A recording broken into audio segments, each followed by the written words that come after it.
Okay အားလုံးမင်္ဂလာပါဒီနေ့ကတော့ကျွန်တော်တို့2024major ပေါ့နော်ICT paper 2လုပ်ကြမှာဖြစ်ပါတယ် Alright ဒီမှာဆိုလို့ရှိရင်ကျွန်တော်တို့ session A เนาะ graphics database presentation ဒါတွေပါမယ် session B မှာကျတော့ကျွန်တော်တို့ spreadsheet and word processing ပါမယ်ပေါ့နော် Alright ဆိုတော့စပြီးတော့မှကြည့်အောင်ဆိုတော့ scenario မှာဆိုလို့ရှိရင်သူကဒီ hire it ပေါ့နော် hire it ဆိုတဲ့ company အတွက်ကျွန်တော်တို့လုပ်ပြရမှာဖြစ်ပါတယ်ပေါ့နော် Alright session A အဲ့တော့ session A မှာဆိုရင်တော့ task A1 เนาะ Maria needs a logo to be used on some of the company's documents. Task A1A, no, create a logo. The logo must be fit for the purpose and combine rectangle, circle, and line shapes. No, represent the teams of a car hire. So car hire, no, that represent the one, and then include the company name. Hire it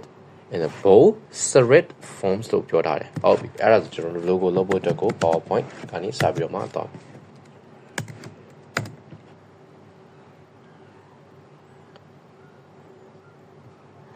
Blank presentation ကိုကျွန်တော်တို့ယူလိုက်မယ်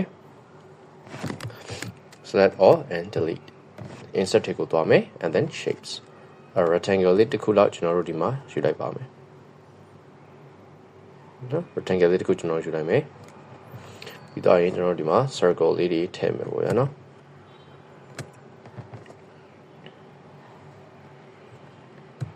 shift လေးကိုကျွန်တော်ဒီနားမှာဖိထားမမေ့ပါနဲ့နော် and then control C control V ကလေးကျွန်တော်တက်လိုက်မယ်ပြီးတော့ဆိုကျွန်တော်ဒီမှာ line လေးကြီးကျွန်တော်ထည့်ပေးမယ်ပေါ့နော် line လေးဒီမှာ shape outline ကိုကျွန်တော်တို့ weight ကိုနည်းနည်းလေးတင်ထားမယ်ပေါ့နော်ဒီမှာဆို 3pt လောက်ကျွန်တော်တို့တင်ထားလိုက်မယ်ဒီထိတ်ကနေပြီးတော့ကျွန်တော်တို့เนาะ line လေးတစ်ခုလောက်ကျွန်တော်ဆွဲမယ်ပေါ့ဗျာ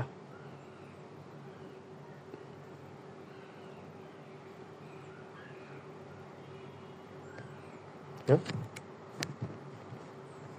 Alright,ပြီးတော့ control C control V မထားလိုက်မယ် then control C control V နော်ကားပုံလေးဖြစ်သွားလို့ရှင်းရပါပြီကျွန်တော် logo တော့ကအရင်အချိန်မပေးတာကောင်းမယ်ပေါ့နော် Alright ပြီးရင်ဒီကောင်လေးကျွန်တော်အကုန်လုံး select တစ်ချက်ပြန်မှတ်ပါမယ်ဒီကောင်လေးနော်ကျွန်တော်တို့ရဲ့ weight လေးတွေတစ်ချက်တင်မယ်ဗျာဆိုတော့ outline တွေက weight ထဲမှာကျွန်တော်ဒီမှာ 3pt လောက်ထားပြလိုက်မယ်ပေါ့နော်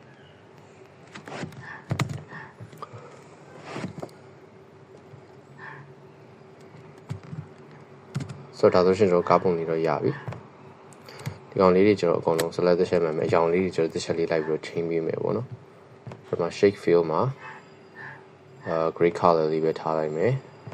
outline တော့ black outline လေးထားလိုက်မယ်ပေါ့နော်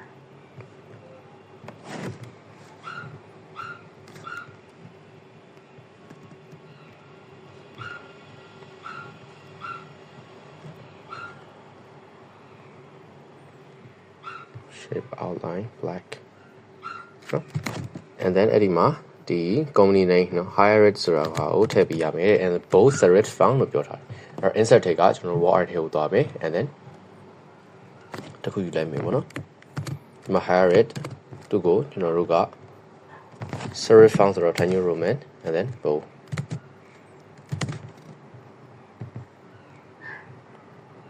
ကားပေါ်မှာကျွန်တော်တင်ပေးထားလိုက်မယ်ပေါ့နော်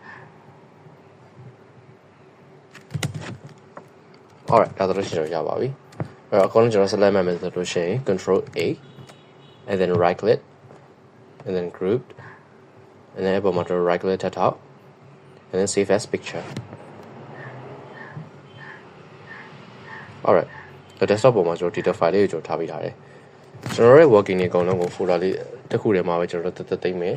အဲ့ဒီအတွက်ဒီမှာ insert ဆိုပြီးတော့ folder လေးတစ်ခုစောက်ထားလိုက်မယ်ပေါ့နော်ဒီထဲမှာပြီးတော့သိမ့်မယ်တင်ရမယ့် file ရဲ့နာမည်က logo Alright ဒါဆိုရင်ကျွန်တော် task A1A ပြီးပါပြီ task A1B Maria wants to include an image in the presentation here's an image save as edit no? Open the image and edit it to set the dimensions no? So 450 pixel and then 300 pixel ပေါ့နော် height ပေါ့ remove the car blah blah blah ဟုတ်ပြီအဲ့တော့ဒီ edit ဆိုတဲ့ image လေးကိုကျွန်တော်တို့တစ်ချက်လောက်အရင်ဆုံးတွားပြီးတော့မှရှာကြည့်အောင်အဲ့တော့ window နဲ့ဒီနဲ့နော် desktop ကိုကျွန်တော်တစ်ချက်ပြန်သွားမယ် data file လေးကျွန်တော်တစ်ချက်ဖွင့်မယ်အဲ့ဒီက image alright ဒီကောင်ပေါ့နော် edit ဆိုတဲ့ပုံလေးအဲ့ဒီပုံလေးကျွန်တော်တို့က image ကိုကျွန်တော် editing လုပ်ပြရမှာဖြစ်ပါတယ်ပေါ့နော် alright အဲ့ဆိုရင်ကျွန်တော် image editing လုပ်ရမှာဖြစ်တဲ့အတွက်ကျွန်တော်တို့ Photoshop နဲ့ပဲကျွန်တော်တို့လုပ်မယ်ပေါ့နော်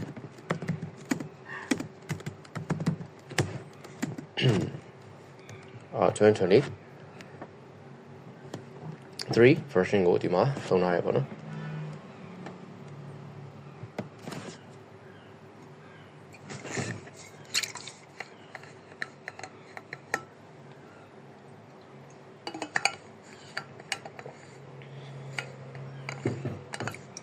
Alright, it's still loading. Can I sound me, man?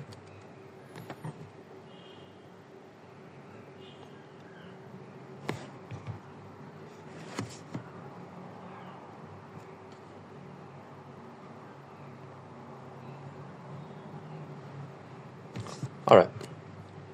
အဲ့တော့ကျွန်တော်ခုနကဒီเนาะ edit ထဲမှာဟာလားအဲ့ဆို edit ဆိုတဲ့ပုံလေးပေါ့နော်အဲ့ဒီကောင်လေးကိုကျွန်တော်တို့ drag and drop ထည့်ပြီးလိုက်လို့ရှင်းရပြီပေါ့နော်ဒီကိုယူလာ and then Photoshop တွေကိုလာထည့်เนาะပြီးဒီမှာလာပြီးတော့မှဖွင့်ပေးလိုက် just drag and drop เนาะ alright เนาะဒါဆိုဒါလေးရပြီအဲ့တော့ဒီကောင်လေးကိုကျွန်တော်တို့က size ပေါ့နော် change ပေးရမှာပေါ့ size change ပေးဖို့အတွက်ကကျွန်တော်နောက်ထပ် file တွေကနော် new တခုခေါ်လိုက်မယ် and then ကျွန်တော်တို့ဒီ set လောက်ခိုင်းနေနော် pixel ပေါ့ဗျာ450เนาะဆိုတော့450 300ပေါ့အဲ့ဒီမှာ inches ကနေပြီးတော့မှကျွန်တော်ဒီမှာ pixel เนาะပြောင်းလိုက်မယ်ဒါ background ကိုကျွန်တော်ယူတဲ့ပုံစံမှာအဲ့450ဟာလားနော်450 and then height ကကြတော့300နော်450 300ဒါပဲကျန်တဲ့ဟာတွေကျွန်တော်ပြောင်းရမလို့ပေါ့နော်ဆိုတော့အဲ့ဒီမှာ create ဆိုပြီးတော့မနေပြလိုက်ပြီးတော့လို့ရှိရင်ကျွန်တော်တို့ဒီရဲ့ပုံလေးပေါ့နော်ဒီမှာ background ဆိုပြီးဖြစ်နေတဲ့ဟာလေးဒီမှာ lock လေးကိုလာဖြည့်ပေးလိုက်ပေါ့နော်ပြီးတော့ဒီမှာ move tool လေးကိုလာပြီး select လုပ်မယ် and then ဒီကောင်လေးကိုကျွန်တော်တို့ဆွဲပြီးတော့ဒီဘက်ကိုကျွန်တော်ဒါပြီးတော့မှထည့်ပေးလိုက်နော် and then သူ့ကိုကျွန်တော်ရွှေ့ဖို့အတွက်ကို control ရဲ့ T ရဲ့နော် free transform ဆိုတဲ့ဟာလေးကျွန်တော်နေပြရမယ်နော်ဒီကောင်လေးfree transform နေလိုက်မယ်ဆိုတော့ဒီကောင်လေးကပေါ်လာမှာပေါ့နော်အဲ့ဒီ box လေးအဲ့ဒီမှာသူ့ကိုကျွန်တော်တို့လိုသလောက်သေးပြီးမယ်ပေါ့နော်အဲ့မှာကျွန်တော်တို့လိုသလောက်သေးပေးလိုက်မယ်နော်ဒါဆိုရင်ရပါပြီ alright သူ့ကိုကျွန်တော်နည်းနည်းချိန်မယ်နော် order လေးနဲ့ချိန်မယ်ပေါ့ဗျာနော်ဒါဆိုလို့ရှိရင်ရပါပြီalright အဲ့တော့သူကဒီမှာဘာလုပ်ခိုင်းသလဲဆိုတော့ remove the card from the road เนาะ and then include the logo you created in a task A1 เนาะ in a suitable positions and make sure the company name is clearly visible เนาะ so clearly visible ဖြစ်ရမယ်လို့သူကပြောထားပါတယ်အဲ့ဒီဘောကကားလေးကိုကျွန်တော် remove လုပ်ပေးဖို့အတွက်ကဒီမှာspot heating brush tool လေးပေါ့เนาะအဲ့ဒါလေးကျွန်တော်ရှိတယ်အဲ့ဒီမှာ layer 1ကိုကျွန်တော် select လုပ်မယ်နော်ပြီးတော့နော်ဒီမှာ layer 1ကျွန်တော် select လုပ်မယ် select လုပ်ပြီးဆိုတော့ဒီရဲ့ move to ဘောနော် healing tool လေးနဲ့ကျွန်တော်တို့ဒီမှာချဲပေးလိုက်လို့ရှိရင်ဒါလေးကရပြီပေါ့နော်နော်ဒါဆိုလို့ရှိရင်ရပါပြီပြီးတော့ခုနကကျွန်တော်တို့လုပ်ထားတယ်ပေါ့နော်ဒီ logo လေးပေါ့ဗျာအဲ့ logo လေးကိုကျွန်တော်တို့ထည့်ပေးရပါမယ်ဆိုတော့ answer တက်ကိုသွားမယ် and then ဒီမှာ logo ပေါ့နော် higher ဆိုတဲ့ logo လေးဒီကောင်လေးကိုကျွန်တော်ယူလာမယ်ပြီးဒီပုံမှာကျွန်တော်တင်ပေးလိုက်move tool လေးကိုပြန်ပြောင်း and then ဒီကောင်ကိုကျွန်တော်တို့ size change ဖို့အတွက်က control ရဲ့ T เนาะ control T ပေါ့အဲ့မှာ free transform ဖြစ်သွားမယ် and then သူ့ကိုကျွန်တော်တို့ size change ပေးလိုက်မယ်เนาะហើយပြီးရင်ဒီမှာ higher ဆိုတဲ့ဟာကိုဒီမှာเนาะဟိုနည်းနည်းကြည့်ရလွယ်တဲ့နေရာနားပေါ့เนาะဆိုဒီမှာအလဲတက်မထားပေးလိုက်လို့ရှိရင်ကြာဆိုရင်ရပါပြီနော်ဒီနားတော့မထားပေးလိုက်ရ alright that's it ဒါပါပဲ တခြားသူဘာခိုင်းသေးလဲဆိုရင်တစ်ချက်ပြန်ကြည့်ရမယ်ပေါ့နော်အဲ့တော့453လောက်ထားတယ် remove the car လောက်ထားတယ် and then include the logo လည်းလောက်ထားတယ်ပေါ့နော်ဒါဆိုလို့ရှိရင်ရပါပြီအဲ့တော့ဒီကောင်ကိုကျွန်တော်တို့က edit 1ဆိုတဲ့နာမည်နဲ့ပြန်ပြီးတော့မှ save ပြရမယ်ဆိုတော့ file ထဲက save a copy နဲ့ save လိုက်မယ် and then ဒီ answer ထဲမှာပြီးတော့တွားပြီးတော့ save မယ်ပေါ့နော်ဆိုတော့ edit 1ဆိုတဲ့နာမည်နဲ့ save ရမယ်လို့သူကပြောထားပါတယ်ဆိုတော့ edit 1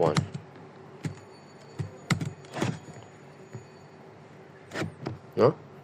ဒီမှာကျွန်တော် Photoshop ကြီးဖြစ်နေတယ်အဲဒီကနေပြီးတော့ကျွန်တော်ဒီမှာ JPEG ဆိုတဲ့ file ကို format ကိုကျွန်တော်တို့ပြောင်းပေးရမှာပေါ့နော်ဆိုတော့ JPEG ဆိုတဲ့ file format ကိုကျွန်တော်တို့ပြန်ပြီးတော့မှပြောင်းပေးရပါမယ်နော် edit 1 okay and then save ဒါကျွန်တော်ဘာမှအများကြီး choice လုပ်စရာမလိုchoose လုပ်စရာမလိုပေါ့နော်okay လေးပဲကျွန်တော်နေလိုက်မယ် alright ဒါဆိုလို့ရှိရင်ကျွန်တော်ရပါပြီdata file တွေကိုကျွန်တော်တို့ပြန်ပြီးတော့မှသွားကြည့်မယ်ပေါ့နော်ဆိုတော့ answer folder ထဲမှာဒါဆိုလို့ရှိရင်ကျွန်တော် edit 1ဆိုတဲ့ဒါလေးနဲ့ရလာပြီပေါ့နော်အဲ့တော့သူ့ရဲ့ဒီ dimension တွေကိုကျွန်တော် check လုပ်လို့ရတယ်အဲ့ဒါကဒီမှာ regular tile light and then property နော် property နဲ့လိုက်ပြီဆိုလို့ရှိရင်ဒါသူ့ရဲ့ site ကိုကျွန်တော်တို့ဒါ check လုပ်လို့ရတယ်ပေါ့နော်ဒီမှာဒီကောင်ကိုကျွန်တော်တို့ဖွင့်လိုက်တယ်ပေါ့ဗျာဖွင့်လိုက်တယ်ဆိုလို့ရှိရင်ဒီမှာသူကနော်ဒီမှာsize ကမြင်နေရတယ်เนาะအဲ့တော့ကြည့်ပေါ့အဲ့ဒီ size ကိုကျွန်တော်အတိအကျလုပ်ပြရမှာဖြစ်ပါတယ်ပေါ့နော် alright that's it so အဲ့ဒါjust ဆက်သွားမယ် open the document evidence เนาะ enter your name candidate number and then center number in the document alright that's the very evidence file တော့ဖွင့်မယ်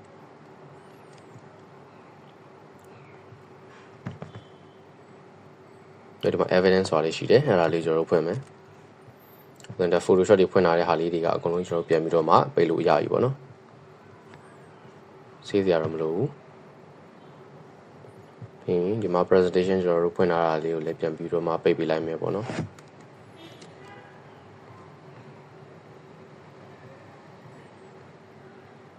Alright ဆိုဒီမှာ center number နော်ဒါကတော့ကိုယ့်ရဲ့ဒီ center number ကိုရေးမယ်ပေါ့ဗျာနော်ပုံမှန်ကျွန်တော်5လုံးရှိလိမ့်မယ်ပေါ့နော်ကျွန်တော် sorry ဒါ center name နော် center name ဆိုတော့ဒါ center name ပေါ့ဗျာနော်ကို center name ကိုရေးပေးလိုက်မယ် and then ဒီမှာကျွန်တော် center ရဲ့ကိုယ့်ရဲ့ center number ပေါ့ဗျာ center number ကပုံမှန်ဆိုလို့ရှိရင်5လုံးရှိလိမ့်မယ်ပေါ့နော်တော့ candidate number တောင်းတယ်ပေါ့နော်တော့ candidate number ရေးပေးလိုက်candidate ရဲ့ number နော်ပုံမှန်ကျွန်တော်တို့ဒီလုံးရှိလိမ့်မယ်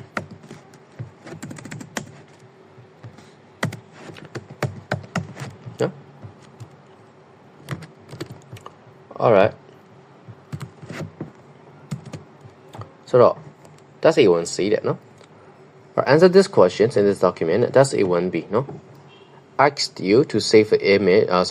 edited image as edit 1 and also explain one reason why the file name should be the different from the original image file name เนาะ so original image file name နဲ့ကျွန်တော်ပြင်မဆက်လိုက်တဲ့နာမည်เนี่ยဘာလို့တူဖို့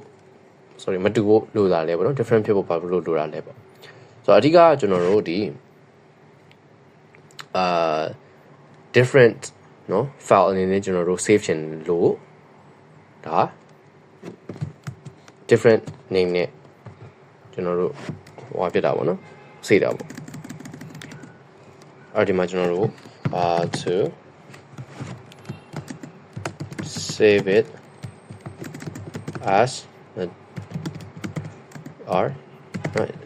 as a different file then if we saved with the same name เนาะ or same name နဲ့ကျွန်တော်တို့ save လိုက်မယ်ဆိုလို့ရှိရင် it will be overwrite ဖြစ်သွားမယ်ပါမယ်ပေါ့နော်အဲ့ overwrite ဖြစ်သွားတယ်ဆိုလို့ရှိရင်ကျွန်တော် original file ကပျောက်သွားတယ် original file ပေါ်မှာ overwrite ဖြစ်သွားတဲ့အတွက် original file ပျောက်သွားတယ်ဆိုတော့ပုံစံမျိုးဖြစ်သွားမယ်ပေါ့နော်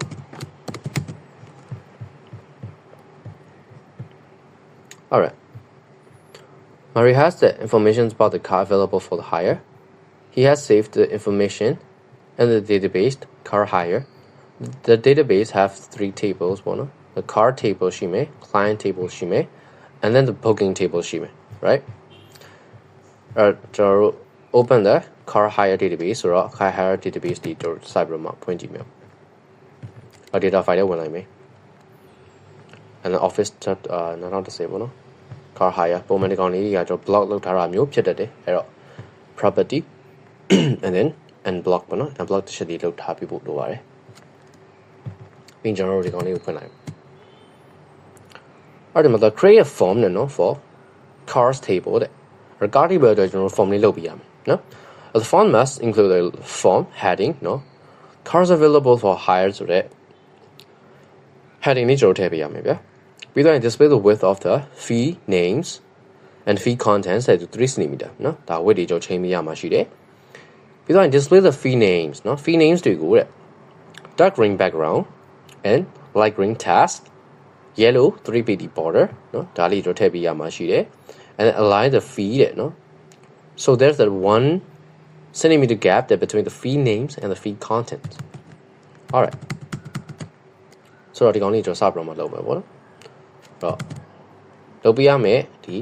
table က cars ရဲ့ tables ပေါ့ဗျာတော့ဒီ car table အတွက်ကျွန်တော်လုပ်ပြရဆိုတော့ create တွေက form လေးလုပ်ပြရမယ်ဆို form wizard နဲ့ပဲကျွန်တော်တို့လုပ်မယ်ပေါ့နော်အကုန်ထည့်မယ် next title အဲ့ title ကကျတော့သူပြောတယ်ဟလား cars available for hire ဆိုတဲ့ခေါင်းလေးကိုကျွန်တော်တို့ title အနေနဲ့ထည့်ပေးမယ်ပေါ့နော်and then finished ဒါဆိုရင်ကျွန်တော်တို့ဒီမှာ form လေးတစ်ခုရလာပါပြီဒီ design view ကျွန်တော်တို့သွားမယ်display the width of the fee names and the fee contents so 3 cm လို့ပြောထားတယ်ဆိုတော့ဒီကောင်လေးတွေပေါ့နော်ဒီကောင်လေးရဲ့ကျွန်တော်တို့ဒီ fee width တွေကို3 cm ဖြန့်ကျွန်တော်လုပ်ပြရမှာဖြစ်တယ်ပေါ့နော်အဲ့ဒီမှာ width မှာ3 cm ဒါဆိုရပြီOr display the fee names တယ်နော် fee names တွေကို dark green background light green text yellow 3pd border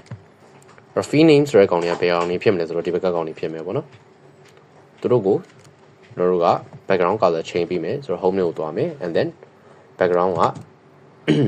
dark green background နော် dark green background အဲ့ green နဲ့မှာကျွန်တော် dark green background light green task အဲ့ task ကိုကျွန်တော်တို့က light green ထားပြလိုက်မယ်and then yellow 3pd border နော်အော်တို့ကိုကျွန်တော်တို့ border လေးထည့်ပေးလိုက်မယ်ခဏလေး text ကအရင်နုနေတော့နည်းနည်းလေးနော်ရင်းလိုက်တယ် all right နောက်သူရဲ့ border လေးကြောထည့်အောင် border လေးကြောထည့်မယ်ဆိုရင်ဒီမှာ border width ဆိုတာရှိတယ်ပေါ့ဗျာနော်အဲ့ဒီ border width ကိုကျွန်တော်တို့က 3pd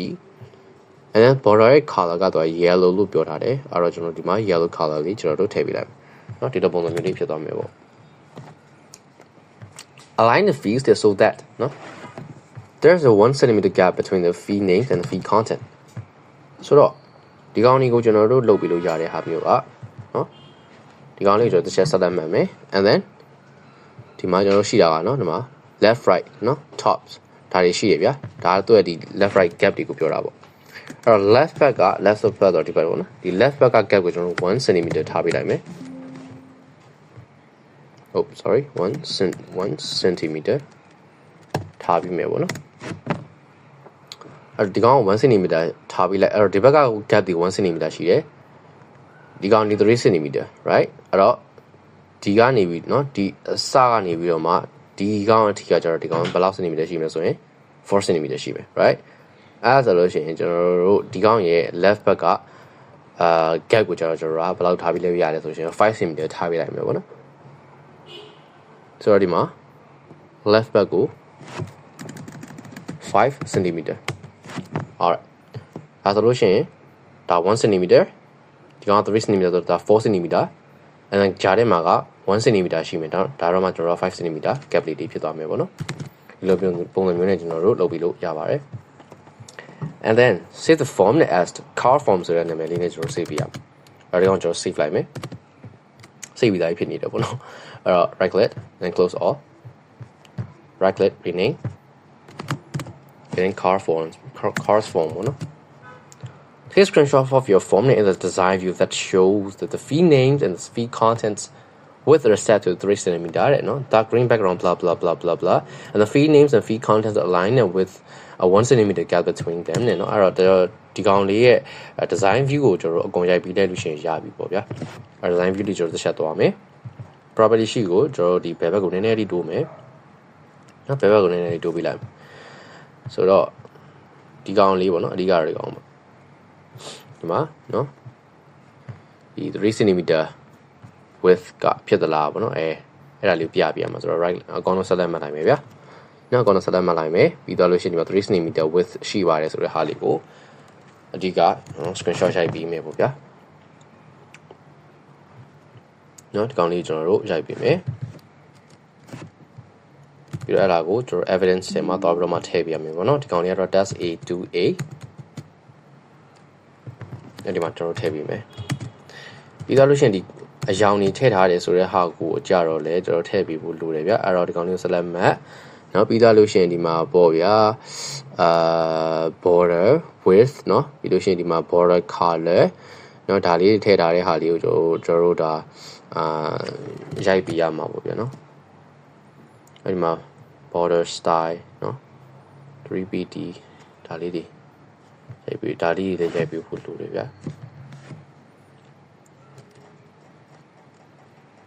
နော်ဒါလေးအကောင်လုံးကျွန်တော်တို့ထည့်ပြီးလိုက်မယ်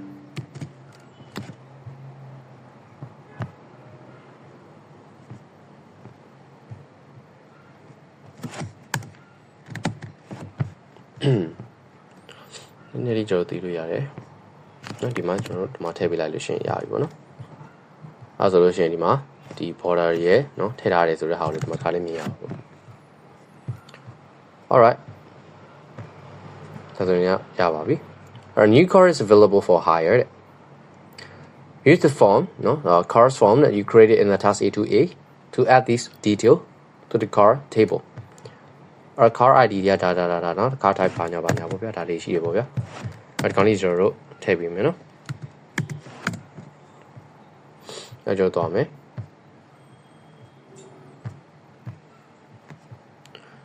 ပြီးတော့လို့ရှိရင်သူ့ကိုကျွန်တော် form view တစ်ချက်သွားမယ်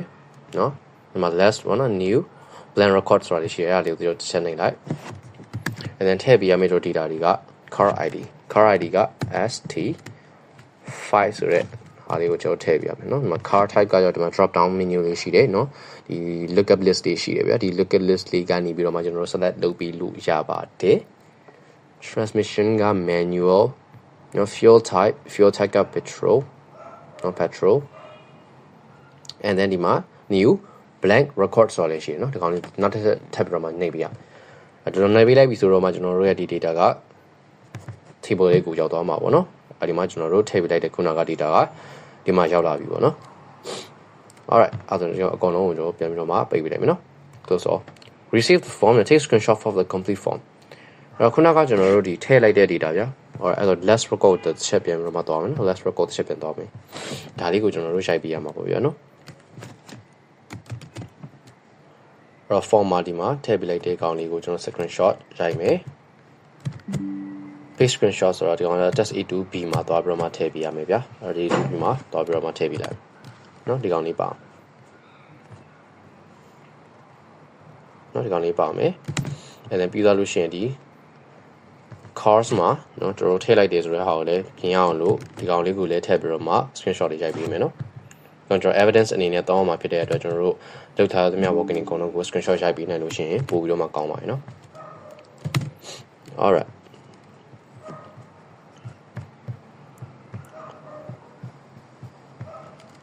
that's A2C or that's A2C မှာကျတော့ Maria one a list of cars that the large SUVs have automatic transmission or electric create a query on the cars and the client table to produce the list alright so create ရကျွန်တော်တို့တစ်ချက်သွားမယ်နော်အကောင်လုံးဒီဖွင့်ထားတဲ့ tab တွေကိုတစ်ချက်ပိတ်ပေးဖို့လိုမယ်မဟုတ်လို့ရှင်တို့ error တွေဖြစ်တတ်တယ်ပေါ့နော်အဲ့တော့ cars နဲ့ clients table တွေကိုကျွန်တော်တို့အရင်ဆုံးဖွင့်မိမယ်အဲ့တော့ create ဒီ query design ကိုဖွင့်မယ် cars and client car နော်ဒါလေးကို add and then close အဲ့တော့ cars နဲ့ client ကိုဖွင့်မယ် cars and client ဒါလေးကို add and then close အဲ့ အဲ့ဒီမှာသူကနော် large SUV ဖြစ်ကြောင်းအဲ့တော့ cars ရဲ့ဒီ client တီပေါ်နှစ်ခုကိုတစ်ချက်လေးဖွင့်ထားမယ်ဗျာအဲ့တော့ဒီ SUV ဖြစ်ကြောင်းမဖြစ်ကြောင်းဆိုတာဒါ car type နဲ့ဆိုင်နေ and then transmission နဲ့ဆိုင်နေပေါ့နော်အဲ့တော့အဲ့နှစ်ခုကျွန်တော်ထည့်ပြီး car type ရဲ့ transmission ရဲ့ထည့်ပေးထားရမယ်နော်အဲ့တော့ car types ရဲ့ and then ဒီမှာကျတော့ကျွန်တော် transmission လေးကိုတစ်ချက်ထည့်ထားမယ်နော် electric ဖြစ်ကြောင်းမဖြစ်ကြောင်းကျွန်တော် car ထဲမှာရှိမယ်တင်တယ်ဒါကျတော့ fuel type ပဲနော် fuel type အဲ့ fuel type လေးကိုလိုအပ်တယ်ဆိုတော့ fuel type ဒီမှာတစ်ချက်ထည့် alright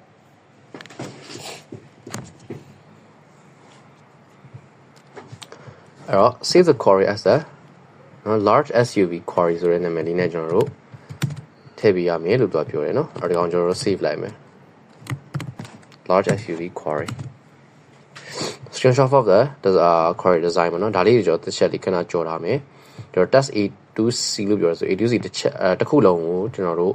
အရင်ဆုံးဖတ်ပြီးပဲပေါ့ဗျာနော်အော်ဒီမှာသူဘာပြောထားသေးလဲဆိုတော့ the list must show only these fee in this order နော် client name ရယ် client ID ရယ် car ID ရယ် insurance ရယ်နော်ဒါတွေပဲကျွန်တော်ကပြရမှာဖြစ်တယ်ပေါ့အဲ့တော့ခုနကထည့်ထားတဲ့ data တွေကကျွန်တော်ပြစရာမလိုဘူးနော်ပြစရာမလိုဘူးပြစရာမလိုဘူးဖြစ်တဲ့အတွက်ကြောင့်မလို့ဒီမှာကျွန်တော်တို့နော်လောက်ထားတဲ့နော် property sheet တစ်ချက်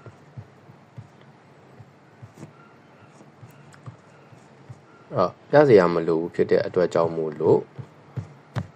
ဒီကောင်တွေကိုကျွန်တော်တို့မပြတော့ဘူးပေါ့နော်အဲ့တော့တကယ်ပြရမယ့်ဟာကနော်ပြန်တော့မှဖွင့်လိုက်မယ် close all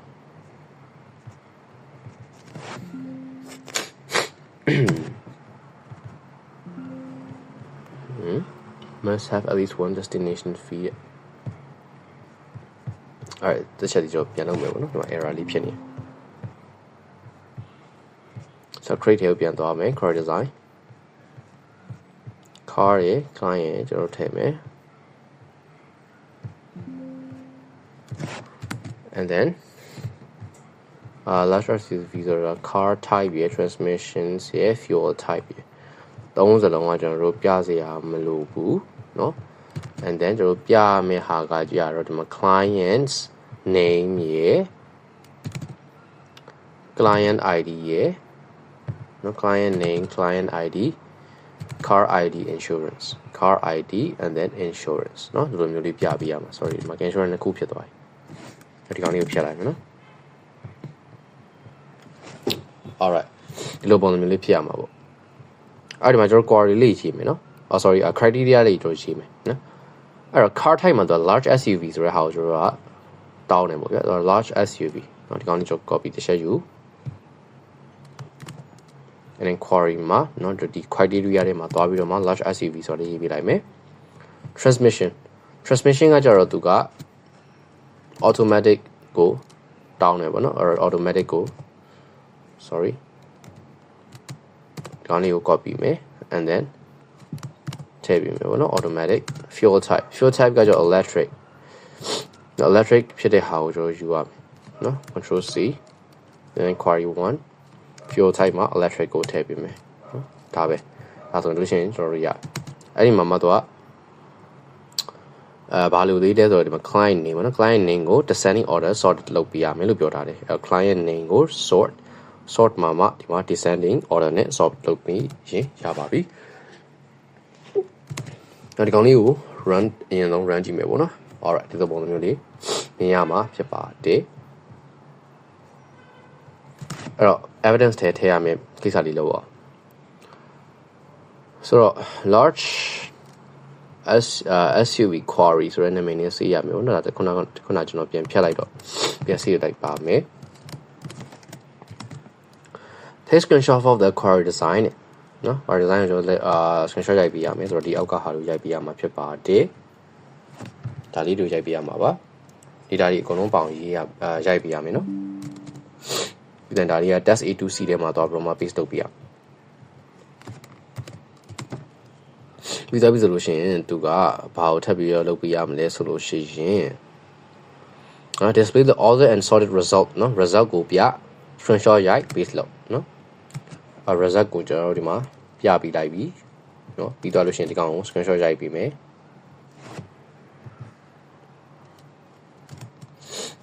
ပြီးတော့ရှင်ဒီမှာသာပြီးတော့မှာ paste လုပ်ပေးလိုက်နော်ဒီကောင်လေးနည်းနည်းကြီးနေတယ်ဆိုတော့သေးလိုက်မယ်ပေါ့ဗျာနော်ပြီးတော့မှာထည့်ဒီကောင်လေးနည်းနည်းလေးကျွန်တော်တို့ size သေးပြီမယ်နော် alright အဲ့ဒါလည်းနောက်တစ်ခု that's a duty မှာရောက်တော့ Maria တဲ့ want some information on clients the list must include clients that know who have taken out insurance and paid the deposits of more than £75 show only this fee in this order ဟုတ်ပြီအဲ့တော့သူပြခိုင်းတဲ့ဟာလေးပဲရင်ပြအဲ့ဒါဆို query လောက်အောင်မှာဖြစ်တဲ့အတွက် create ကိုသွားမယ် and then query design နော်ဘယ် table တွေကိုထည့်လို့ပြောထားတာဆိုပြောထားတယ်ဒီမှာ client table လို့ပြောရနော်ဆိုတော့ create a query on the client table to find out the information လို့ပြောထားတယ်အဲ့တော့ဒီမှာ client table လေးကိုကျွန်တော်တို့ထည့်ပေးထားလိုက်အဲ့တော့ကျွန်တော်တို့ဒီမှာနော်ပြရမယ်ဒီ fee က deposit paid client ID client name နော် deposit paid client ID client name နော်ဒါလေးတွေကကျွန်တော်ပြရမယ်ဟာအဲ့တော့သူလိုချင်တဲ့ဒီ criteria ကကြတော့ဗါလဲဆိုလို့ရှိရင်ဒီမှာ include clients that who have taken out insurance နော်ဆို insurance ယူတယ် and paid deposit နော် insurance လည်းယူတယ် deposit လည်းပေးထားတယ်နော် deposit ကိုဘယ်လောက်ပေးမှဆိုလို့ရှိရင်တို့85တက်ပို့ပေးထားတယ်နော်အဲ့ဒီကောင်ကျွန်တော်ဘယ်ထဲမှာယူဆို booking table တွေကိုချက်သွားကြည့်အောင် booking table ထဲမှာဒီမှာမရှိဘူး client ကိုချက်သွားကြည့်မယ်ဆိုရင်ဒီမှာ client တွေမှာရှိတယ်နော် client တွေမှာဆိုလို့ရှိရင်သူကဗါလဲဆိုတော့ဒီ insurance နဲ့ deposit paid နဲ့နော်ဒီနှစ်ခုရှိတယ်ဒါလေးကိုကျွန်တော်ထည့်ပေးလိုက်လို့ရှိရင်ရပြီနော်ဆိုတော့ client table လေးကိုတစ်ချက်ထည့်ပေးဖို့လိုပါလိမ့်မယ်နော်ဆိုတော့တစ်ချက်ပြန်သွားကြည့်ပါမယ် insurance နဲ့ deposit paid နော် insurance and deposit paid so insurance and deposit paid so deposit paid မှာ deposit က greater than နော် deposit paid က greater than 75နော် deposit က greater than 75 and then ကျွန်တော်ပြရမလို့တဲ့ဟာကျတော့ insurance ပေါ့နော် insurance ကိုမှာ insurance ကိုကျွန်တော်မပြဘူး insurance မှာသူ့ရဲ့ criteria ကကျတော့ insurance ယူထားတယ်ဆိုတော့ဒီမှာကျွန်တော် yes လို့ကျွန်တော်တို့ရေးပေးရမှာပေါ့နော်ဒါဆိုလို့ရှိရင်တော့ကျွန်တော်ရပါပြီအဲ့ဒီကောင်လေးကိုကျွန်တော်တစ်ချက် run ကြည့်ပါမယ်ပေါ့နော်နောက် query design and then run နော်ဒါဆိုဒီကောင်လေးက insurance ယူထားတယ် and then deposit ကလည်း95တဲ့များရဲ့သူတွေရဲ့ result တွေကျွန်တော်ဒီမှာရပြီပေါ့နော်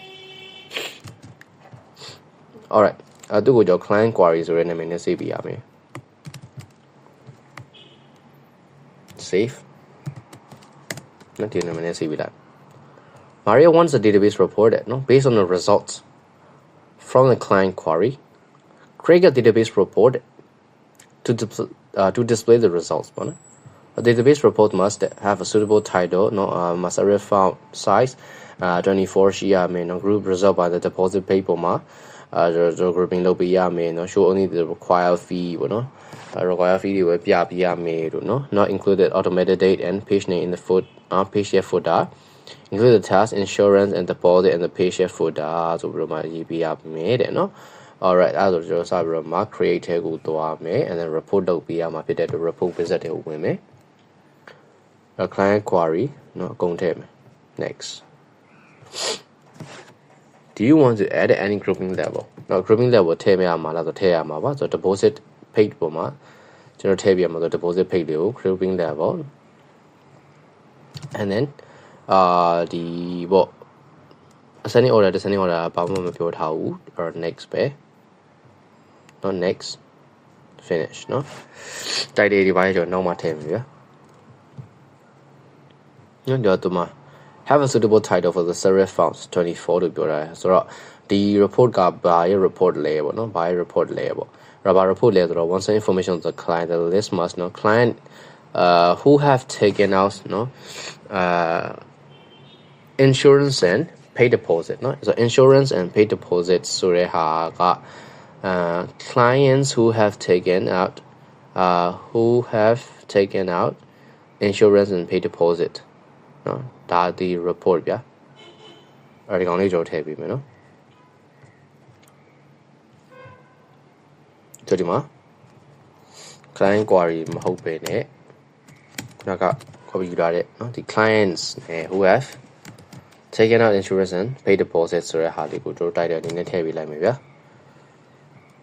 အဲဒီကောင် serif font လုပ်ပေးရမယ်ဆို serif font ဆိုတော့ oops sorry serif font ဖြစ်တဲ့အတွက်ကျွန်တော် Times New Roman သုံးမယ်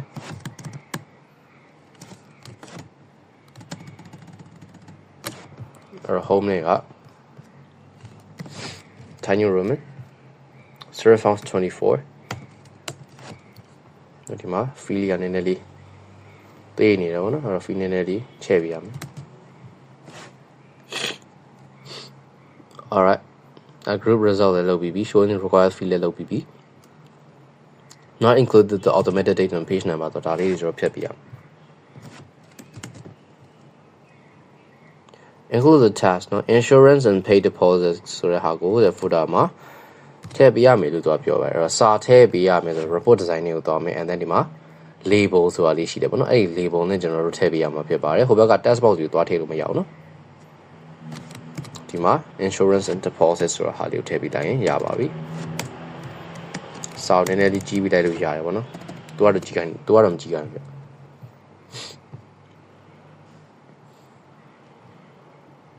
alright နော်အလဲနားလေးကိုနည်းနည်းချိန်တော့မှထည့်ပေးလိုက်ပါဗျာနော်ဒါဆိုလို့ရှိရင်ရပါပြီဒီကောင်ကျွန်တော်တို့ save မယ်နော်အဲ့ဘယ်လို save ရမလဲဆိုလို့ရှိရင်လည်းသူကနာမည်ကဒီ client report ဆိုရဲနာမည်နဲ့ကျွန်တော်တို့ save ရမယ်ပေါ့ဗျာနော် alright ဒါဆိုရှင်ကျွန်တော်တို့ဒီ view သွားကြည့်မယ်ဆိုလို့ရှိရင်နော်ဒီမှာရပါပြီနော်ဒါလေးပါပဲအဲ့ဒီမှာ data တွေနော် data တွေကဒီမှာနည်းနည်းလေးspread out ရင်းဖြစ်နေတယ်အဲ့ဒီကောင်လေးတွေကိုကျွန်တော်နည်းနည်းလေးညှိပြီးလို့ရတယ်ပေါ့ဗျာနော်နည်းနည်းလိုက်ပြီးတော့ညှိပြီးလို့ရတယ်ဆိုတော့ဒီ deposit paid ကိုကျွန်တော်တို့ဒီပေါ့နော် alignment လေးတွေတစ်ချက်ပြန်ချိန်ပြီးပို့လို့လိုက်မယ် home back home နဲ့ကိုသွားမယ် data တွေ on နာပေးလိုက်မယ်နော် left align လုပ်ပေးလိုက်မယ်နော် data ပုံစံမျိုးလေးလုပ်ပေးလိုက်မယ် alright ဒါဆိုလို့ရှိရင်ရပါပြီအဲ့ဒီပြောတော့နောက်တစ်ခုကဒီမှာ deposit paid ရတယ်နည်းနည်းလေးရှင်းနေတယ်ဗျာအဲ့ဒီကောင်လေးကျွန်တော်နည်းနည်းနော်ကမြင်မိရမယ်ဒီကောင်လေးကျွန်တော် select မှတ်မယ်နော် client ID ကိုနည်းနည်းလေးရှေ့ကိုရွှေ့မယ်ဒါမျိုးလေးလုပ်ပေးလိုက်မယ်နော်ဒါလေးကပို့ပြီးတော့မှဆင်ပြလိုက်မယ် alright ဒါဆိုတော့ရပါပြီဒီမှာဒီကောင်လေးကျွန်တော် rename လုပ်တယ်เนาะဘာညာဒီကိစ္စလေးလုပ်ရမယ်ဗျာဆိုတော့ close all right click rename and then report ပေါ့နော်ဒီ client report ဆိုတဲ့ဟာလေးနာမည်လေးနဲ့ save ပြရအဲ့ဒီမှာ client report က C ပြောက်သွားတယ်right click rename no client report take screenshot of the report in print view that make sure the complete report can be seen include the page footer paste the screenshot into the document evidence okay so the report ကိုကျွန်တော်တစ်ချက်ပြန်ဖွင့်မယ် and then view မှာကျွန်တော် print preview ဆိုတဲ့နေမယ်ဒီကောင်လေးကိုတစ်ချက် zoom out လုပ်လိုက်မယ် and then တစ်ခုလုံးကိုကျွန်တော်တို့ဒီမှာရှိုက်မယ်ပေါ့နော်အဓိကအဲ့ insurance and deposit ဆိုတဲ့ဟာဒီပါတယ်ဆိုတဲ့ဟာကိုဒီကပြပေးရမှာပေါ့ဗျာအဲ့ဒီမှာ screenshot လေးထိုက်ပေးလိုက်နော်ဒါဆိုလို့ရှိရင်ရပါပြီ size ကိုကျွန်တော်နည်းနည်းလေးချက်ကြီးပေးလို့ရတယ်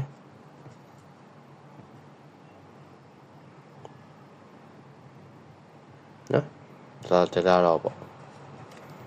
ဒါဆိုရင်ရပါပြီ alright that's it to E no answer these questions that in the document evidence no give one validation check that can be used in the database no a validation check တွေဆိုတော့ကျွန်တော်တို့ကပါရှိတယ် range check length check no lookup check present check no and etc no ဒါမျိုးလေးရှိတယ်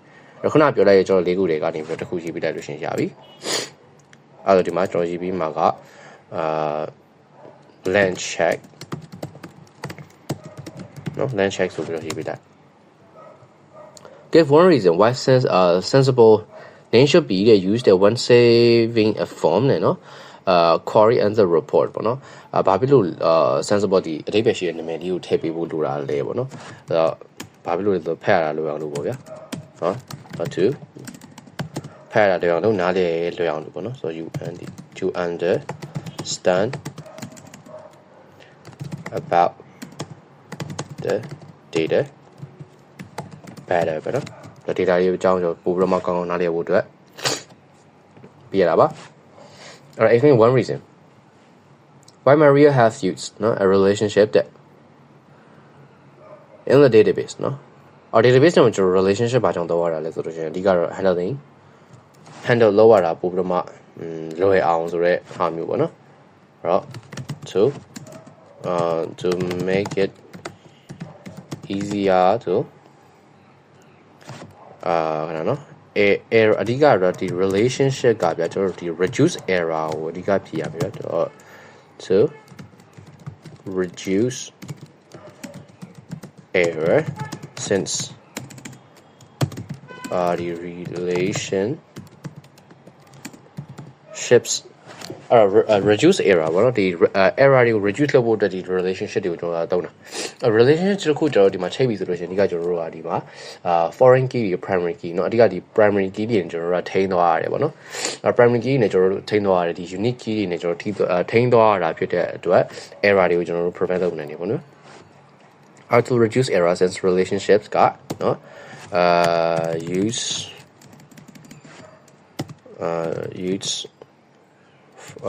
primary keys or primary keys which is unique and prevent duplication data duplication ဒါမျိုးလေးဖြည့်ပြလိုက်လို့ရှင်ရပါပြီ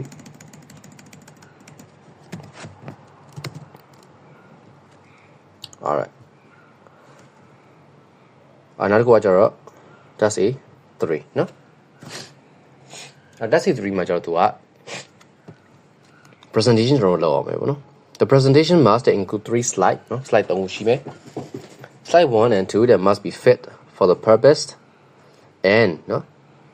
use a light green background เนาะ blah blah blah blah blah blah ပေါ့ဗျာအဲ့တော့ဟုတ်ပြီဒါဆိုလို့ကျတော့ဒီ just a3 လေးလုပ်ကြည့်အောင်ပေါ့နော် just a3 လုပ်ဖို့ကျတော့ကျွန်တော်တို့ကဒီမှာ presentation လေး PowerPoint လေးကျွန်တော်ဒီမှာဖွင့်လိုက်မယ်ပေါ့နော် alright ဆိုတော့ဒါဆိုကျွန်တော်တို့ PowerPoint လေးကိုချက်ဖွင့်လိုက်မယ်ပေါ့နော်ဒီမှာ PowerPoint blank presentation နဲ့တခုကျွန်တော်ယူလိုက်မယ် alright အဲ့ဒီမှာသူ presentation and must include 3 slides slide 1 2 must be fit for the purpose အဲ့တော့1 နဲ့2နဲ့ကတဲ့use light green background and the dark green text ပေါ့နော်အဲ့ဒါနှစ်ခုစလုံးဖြည့်ရမှာဗျာအဲ့တော့ကျွန်တော်တို့ဒီမှာစပြီးတော့လုပ်မယ်ပေါ့နော်slide 1 က light green background dark green text တဲ့သူ့ရဲ့ဒီဟိုသွားမယ်ပေါ့ design ကိုသွားမယ်ပေါ့နော်ဒီမှာ format background ဆိုတာရှိတယ်အဲ့ဒီမှာသူကlight green background dark green text နော် light green background နည်းနည်းလောင် gradient လေးနဲ့သွားမယ်နော် color ဒီမှာနော် light green background ခဏလေး solid ကိုရင်သွားလိုက်မယ် sorry နော် solid မှာရင်ပြောင်းပြီးမှ gradient ပြောင်းလိုက်မယ်နော် light green background သိမလားအောင်ညနော် light သိမလိုက်နော် light green background ဒီကောင်လေးတွေဒါလေးတွေကိုနည်းနည်းရောင်လေးတွေထည့်ပေးမယ်ပေါ့ဗျာဒီကောင်လေးတွေကို light green နော်light green background ဒီရပြီ transparency နည်းနည်းလေးကျွန်တော်တို့ဟောလုပ်လိုက်နော်မတင်အောင်ရပြီနော်ဒါဆိုလို့ရှိရင် light green background ရပြီ and then dark green text ပေါ့dark green text အကြောက်ကကြတော့အကုန်လုံး select မှတ်မယ် and then ဒီစာတွေနော် စာဒီကုံလုံးကိုကျွန်တော်တို့ dark green ပေးထားလိုက် alright the slide 1ဘာထည့်ရမလဲကြည့်အောင် the test from နဲ့နော် the present the file presentation နော် the image edit 1ထည့်ရမယ် presentation ဆိုရတဲ့ကနေ file start site ထည့်ရမယ် image နောက်နှစ်ခုထပ်ထည့်ရမယ်နော် image folder ထဲကနေပြီးတော့ borders and shadows နော် on the image နော်ဒါကြီးလက်လောက်ရမယ်ပြီးရင် folder 3 second transition to slide 2နော်ဒါကြီးရှိရမယ်ပေါ့ဗျာဟုတ်ပြီဆိုတော့တွားရအောင်နော်ဒါလေးကိုအရင်ဆုံးဒီ data file ကိုရှက်သွားကြည့်မယ်သူပြောတဲ့ဒီ presentation ဆိုတဲ့နော်ဒီ file ကဘယ်ထဲမှာလဲပေါ့ဆိုတော့အဲ့ဒီမှာnon office ထဲမှာပဲသွားကြည့်လိုက်မယ် presentation ဆိုတာဒီမှာရှိတယ်နော်အဲ့ဒီတစ်ချက်ဝင်ကြည့်လိုက်မယ်အဲ့ဒီမှာ test for တဲ့ slide 1နဲ့နော်ဒါလေးကို copy ယူလိုက်မယ်ဗျာဒီစာနှကြောင်းပေါ့ဒီစာနှကြောင်းကျွန်တော် copy ယူလိုက်မယ်ဒီ presentation ကိုတော့နော်ပြထည့်လိုက်ဗျာနော်နောက်မှလိုတဲ့ဟာလိုလိုကျွန်တော်တို့ပြင်မယ်ပေါ့ဗျာနော် we would like to welcome you to Hire ဆိုတော့ဒီကောင်လေးကိုကျွန်တော်တို့တိုက်တဲ့အနေနဲ့ထားလိုက်မယ်ဗျာနော်အကောင် select မဲ့စာလေးကိုနည်းနည်းသေးလိုက်မယ်နော် would like to welcome you to Hire it from standard cars to the spell နော်ဒီမှာပါလေနော် SUV we have everything you need to blah blah blah blah blah blah ပေါ့ဗျာအဲ့ဒီကောင်လေးကိုကျွန်တော်နည်းနည်းလေးကျွန်တော်တို့ font size လေးနည်းနည်းသေးလိုက်ပြီဗျာเนาะဒီကောင်လေးကိုကျွန်တော်တို့ fee size လေးနည်းနည်းလေးကြီးလိုက်မယ်เนาะအဲ့ဒါမှသူ့ကိုကျွန်တော်တို့ font size ကတီးလို့ရမှာကြီးလို့ရမှာပေါ့เนาะအဲ့ဒီမှာသူထည့်ခိုင်းတာကကျွန်တော်တို့ edit 1ဆိုတဲ့ image ကိုသူထည့်ခိုင်းထားတယ်เนาะအဲ့ edit 1ကကျွန်တော်တို့ကဘာအတွက်เนาะဒီထည့်တာလဲပေါ့เนาะဘာအတွက်ထည့်တာလဲဆိုတာအပေါ်မှာသူရေးထားတဲ့ဟာလေးရှိတယ်ဗျနော် edit ဝင်ကျွန်တော်လုပ်ခဲ့တုန်းကတော့ဘာကြောင့်လုပ်ခိုင်းတာလဲဆိုရင်သူရေးထားတာလေးရှိတယ်ဟုတ်လားနော်one is to include the image in a presentation here the image saved နော်တချို့ဟာဒီမှာဆိုလို့ဒီမှာကျွန်တော်ကြည့်ရမှာက background အတွက်လုပ်ခိုင်းတာလားဒါမျိုးတွေကိုကျွန်တော်တစ်ချက်ပြန်ပြီးတော့မှဖတ်ပေးဖို့လိုလိမ့်မယ်နော်အခုကတော့ဒါကရေးထားတာမရှိဘူးပေါ့ဗျာနော်မရှိဘူးဆိုလို့ကျွန်တော်ဒါရိုးရိုးကျွန်တော်တို့ဒီပုံလေးကိုထည့်ပေးလိုက်ရုံပဲအကယ်၍သူကနော်ဒီ image ကို background တက်လောက်တာပါလို့ပြောတယ်ဆိုရင်တော့ကျွန်တော်တို့ထည့်ပေးဖို့လိုလိမ့်မယ်နော် alright ကျွန်တော် edit 1ပေါ့နော်ဒီပုံလေးဒီကောင်လေးကျွန်တော်ထည့်ပေးမယ်နော်ဒီပုံလေးကိုကျွန်တော်တို့ဒါတော့အကိုကြိုက်တယ်လို့လုပ်လို့ရပြီပဲနော်ကျွန်တော်တို့ send to back နော်အနောက်တစ်ချက်ပို့ထားလိုက်မယ်နောက်ကိုကျွန်တော်တစ်ချက်အရင်ပို့ထားလိုက်မယ် sorry ဒီကောင်လေးကိုခဏနော်ဒီကောင်လေးထည့်မယ်ခဏအဲ့ဒါကျွန်တော်ထည့်ရမယ့်ပုံလေးဒီအရင်ထည့်လိုက်မယ်နော်ထည့်ရမယ့်ပုံလေးကျွန်တော်အရင်ထည့်ထားလိုက်မယ်ဆိုတော့ picture ကိုချက်သွားမယ် image folder ထဲမှာရှိတယ်နောက်ထပ်ဟလာဒီမှာနော်သူပြောတာလေ image folder to appropriate images ဆိုတော့image folder တွေကိုကျွန်တော်ပြန်သွား images ဒီကနေပြီးတော့ကျွန်တော်ကားပုံလေးပေါ့နော်ဒီကားပုံလေးကိုကျွန်တော်တို့ထည့်ပေးလိုက်လို့ရပါတယ်အဲ့ဘယ်ကားလေးကျွန်တော်ထည့်ကြမလဲပေါ့နော်အဲ့ hire it ဆိုတော့ဒီ SUV G ရယ်နော်ဒီမှာ image 2နဲ့ကျွန်တော်တို့ image 6နဲ့ကိုဒီမှာထည့်ပေးလိုက်ရင်ပို့ပြီးတော့မှအဆင်ပြေမယ်ထင်တယ် sorry ဒီကောင်လေးရယ်ဒီကောင်လေးနော်ဒါလေးကို insert လုပ်လိုက်မယ် alright ဒီကောင်နည်းနည်းလေးကြီးနေတယ်အပေါ်နည်းနည်းတက်မယ်ဒီပုံကိုကျွန်တော်နည်းနည်းလေးသေးပေးလိုက်မယ်နော်ဒီဘေးမှာထားလိုက်မယ်ဗျာဒီကောင်ကြတော့ကျွန်တော်တို့ဒီဘက်ပြီးနားလာမှာထားပေးလိုက်နော်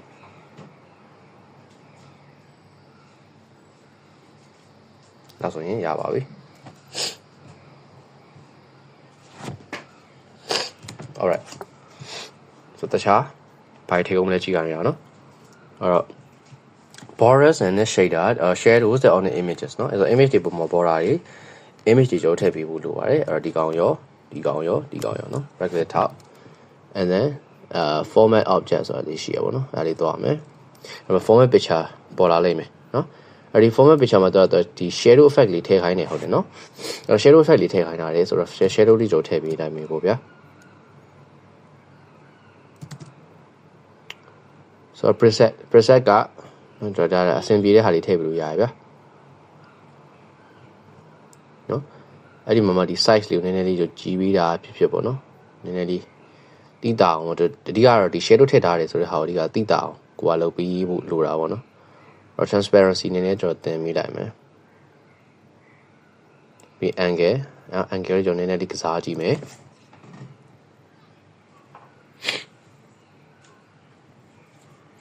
နော် angle လေးကျွန်တော်နည်းနည်းလေးကစားကြည့်မယ် distance ကျွန်တော်နည်းနည်းလေးကျွန်တော်ကစားကြည့်မယ်နော်အဲ့တော့ shadow ထည့်ထားတယ်ဆိုတော့ဟာလေးတိတာရပါပြီနော်ဟိုအရင်လာနေမှတော့မဟုတ်ပါဘူးတော်ဆိုရပါပြီပြီးတော့သူကဒီ border တွေထည့်ရပြရမယ်လို့ပြောတာနော်သူ border လေးကျွန်တော်ထည့်ပေးမယ်အခုတော့ select ပြန်မှတ်မယ် and then shape outline မှာကျွန်တော်ဒီမှာ weight နော် weight ကိုသူကဘယ်လောက်လဲသူဘာပြောထားလဲဆိုတော့ borders လို့ပဲပြောတာနော်ဘာ border လို့ border ဘယ်လောက် pt ဘာညာတော့မပြောတာဟုတ်တယ်တော့ border ထည့်ထားပါတယ်ဆိုတဲ့ဟာကိုဖြည့်ရပြီအဲ့ shape outline အဲ့မှာ weight ကိုကျွန်တော်3 pt တော့ထားပြီးထားလိုက်မယ်ပေါ့နော်ဒါဆိုလို့ရှိရင်သူ့မှာ border လေးပါပါတယ်ပေါ့ alright a photo at the states နော် office presentation ဆိုတဲ့ဟာကို photo မှာထားပြရဆိုတော့အဲ့ဒါကကျွန်တော်ဘယ်မှာရှိမလဲဆိုလို့ရှိရင်တို့ insert တွေက header and footer မှာရှိနော် header and footer မှာဒီမှာ footer ဆိုတဲ့နေရာမှာကျွန်တော်တို့ခုနကအစာလေးကိုထည့်ပေးလိုက်ရပါပြီ apply to all နော် apply to all နဲ့သွားလိုက်မယ်ပေါ့ဗျာမစားဒီမှာတိတ်ပြီးတော့မမြင်ရဘူးဗျအစာလေးကိုကျွန်တော်နည်းနည်းလေးနော်ကြီးပေးလိုက်ပြီးတော့ဒီမှာအယောင်ကလည်းကျွန်တော်တိတ်ပြီးတော့မမြင်ရဘူးဖြစ်နေနော် alright ဒီကောင်လေးတွေကိုကျွန်တော်နည်းနည်းလေးနော် placing လေးတွေနည်းနည်းလေးကစားပြဖို့လိုမယ်ပုံလေးကိုအပေါ်နည်းနည်းတင်မယ်နော်ဒီကောင်လေးတွေပေါ်နည်းနည်းတင်မယ်ပေါ်နည်းနည်းတင်နော်ဒါဆိုရင်ရပါပြီဒီကောင်လေးထက်ကြည့်လို့ရသေးတာsurface font နေတယ်ဘာမှမပြောထားဘူးထင်တယ်နော်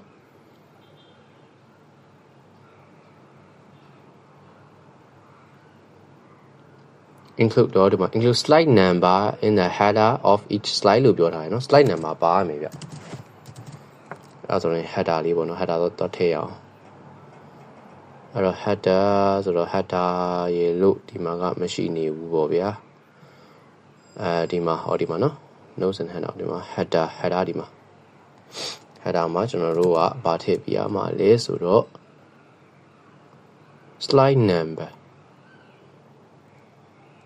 slide number ထည့်ပြရမှာနော် slide number ဆိုတော့ page number ပေါ့လားနော် page number ဟိုဒီမှာ page number အောက်မှာဖြစ်နေတယ်ဗျအဲ့အောက်မှာဖြစ်နေတဲ့ကောင်ကျွန်တော်အပေါ်တင်မိလိုက်မယ်ဒါဆိုရင်နော်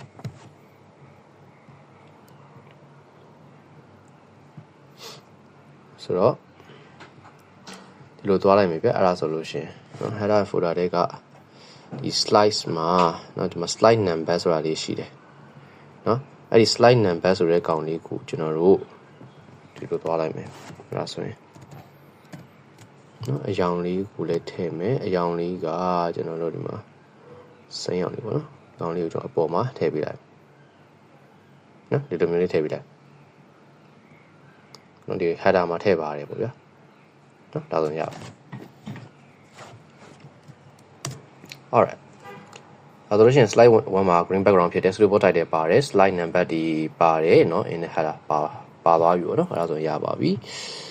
နောက်တစ်ခုကျတော့ဒီမှာ3 second transition to the slide 2တဲ့เนาะအဲ့ဒါဆို slide 2ချင်းတခါလေးခေါ်လာလိုက်မယ်ကျွန်တော်တို့အဲ့ဒီ slide 2ကိုကျွန်တော် transition ထည့်ပေးပြမယ်ဆိုတော့ transition ကိုသွားเนาะ and then ကျွန်တော်တို့ဒီ push နဲ့ပဲသွားလိုက်မယ်ပေါ့เนาะဆိုတော့ရှင်လည်းဒီ right push နဲ့ပဲသွားလိုက်တာပို့တော့မှအဆင်ပြေမယ်တင်တယ်အဲ့ဒီမှာ duration ကျွန်တော်3 seconds ထားပေးလိုက်မယ်ပေါ့နော် duration ဆိုတော့3 seconds ထားထားမယ်ပြီးလို့ရှိရင်ဒီ number 2မှာလည်း transition ကဒီမှာပေါ့နော် push ပြီးသွားရင်ဒီကောင်းကို3 second ပေါ့နော်ဒီလိုမျိုးလေးတော့ထားပြီးလိုက်မယ်ဒါဆိုလို့ရှိရင်ဒီ number 1ကနေပြီးတော့ဒီ number 2သွားဖို့တော့က transition ကသူကဒီ3 second ကြာမယ်ပေါ့ဗျာနော်အဲ့လိုပုံစံမျိုးတွေဖြစ်သွားမယ်ခဏနေဒါကျွန်တော်ပြန်ပြီးတော့မပြပေးပါမယ် Alright slide 2 must also include the task for blah blah blah blah blah blah အဲ့တော့ slide 2ကလေဒီ slide 1မှာကျွန်တော်တို့လုပ်ခဲ့တဲ့အတိုင်းပဲပေါ့နော်ဒီရဲ့ background တွေကလေအပေါ်မှာလုပ်ခဲ့တဲ့အတိုင်းเนาะဒီ design နဲ့က format background နဲ့ကเนาะဒီ gradient fee ဒါလေးပေါ့เนาะဒါကောင်လေးကျွန်တော်ထည့်ပေးထားရမယ်and then စာရီအကုန်လုံးကเนาะဒီမှာဒါလေးကျွန်တော်တစ်ချက်ပြန်တော့ပေါ့เนาะအကုန်လုံး select မှတ်လိုက်မယ်ပြီးတော့ဒီစာရီအကုန်လုံးကိုကျွန်တော်တို့ဟိုပါပေါ့text ပေါ့เนาะဒီ text ကတစ်ယောက်နဲ့ဖြောင်းကျွန်တော်လုပ်ပေးထားလိုက်မယ်เนาะဒီလိုမျိုးလေးဖြစ်ရမယ်အဲ့ဒါလို့ရှိရင်ဒီ slide 2မှာထည့်ရမယ့်စာကဒီမှာเนาะ test for slide 2เนาะဒီကောင်လေးတွေဒီကောင်လေးတွေကိုကျွန်တော်ထည့်ပေးပါမယ်တဲ့ right click copy and then ဒီမှာထည့်လိုက်မယ်เนาะအဲ့တော့ဘာပြောထားလဲကြည့်အောင် A slide to test for a file presentation that includes the telephone number and bolden เนาะ and bolden လောက်ရမယ်တဲ့เนาะဆိုတော့ bold လုပ်ပေးခိုင်းတာဗျာပြီးတော့လို့ရှိရင်ဒီမှာ animations on each bullet so they appear separately เนาะ separately 3 second transitions ပါရမယ်ပေါ့เนาะအဲ့တော့သူ့မှာကဒီ title ကဘာထည့်မှာဆို hire a card of your website or telephone number telephone us to speak with one of our experiences demand representative new this year that we have a range of fully electric cars that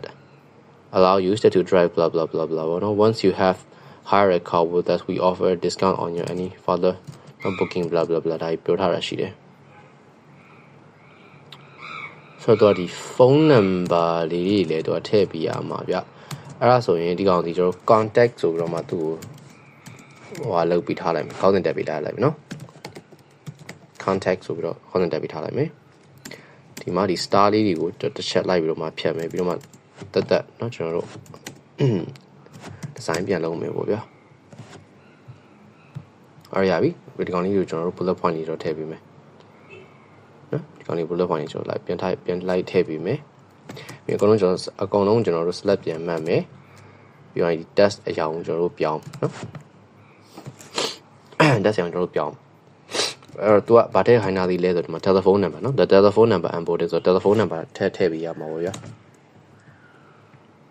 ဒီမှာ telephone number ပါလားဆိုတော့မပါဘူးเนาะအော် telephone number လေးကျွန်တော်သွားပြီးတော့မှထည့်ပေးရ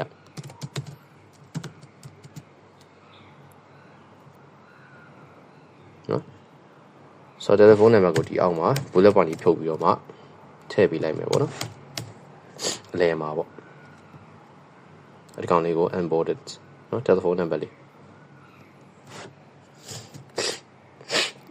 ပြီးတော့ပြီဆိုလို့ရှိရင်ဗာထည့်ပေးအောင်လို့ဆိုတော့ဒီ animation လေးเนาะ animation လေးတော့ထည့်ပေးရမယ်ဆိုတော့ animations flying ကိုမှကျွန်တော်တို့ text effect ကို on the left ဒါလည်းဆက်မပြေဘူးright နော် split fade နဲ့ထည့်ပြရမလား split နဲ့ထည့်ရမလားဒီမှာတော့ဘာရှိသေးလဲကြည့်အောင်fade နဲ့ပဲထည့်လိုက်တာပိုကောင်းမယ်ပေါ့နော်ဒါလေးရတခုဒီကောင် select ပြန်မှတ် fade ဒီကောင် select ပြန်မှတ် and fade နော်ဒါလိုမျိုးလေးဖြစ်ဒီကောင်လေးက first second third နော် animation တွေကအဲ့လိုမျိုးလာမယ်ပေါ့ဗျာဒီကောင်လေးကို animation ထည့်ပေးလိုက်မယ်နော်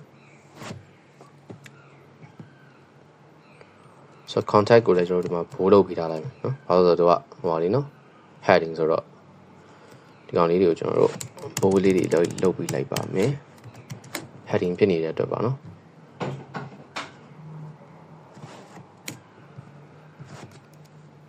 ဒီမှာ contact blah blah blah blah ပေါ့ဗျာဒီကောင်ကိုကျွန်တော် animation ဒါလည်း animation ထည့်လိုက်နော် alright our transition နော် transition လည်းခုအစောကကျွန်တော်ထည့်ခဲ့ပြီးသားနော် transition ဟုတ်ပြီအဲ့ဒါဆိုကျွန်တော်တစ်ချက် slide show လေးချက်ကြည့်အောင်ဆိုတော့ဒီကောင်3 second ကြာတယ် and then 1 2 3ပြီးတော့မှ1เนาะဒါလေးတွေပေါ်လာတယ်ပေါ့ဗျာเนาะ alright အဲ့တော့ဒီ animation လေးတွေကကျွန်တော်တို့ထည့်ခဲ့တာကခဏเนาะon click ဖြစ်နေတယ်ပေါ့เนาะအဲ့ on click မဟုတ်ဘဲနဲ့ after previous ဆိုတဲ့ဟာလေးနဲ့ထားလိုက်မယ်ဗျာ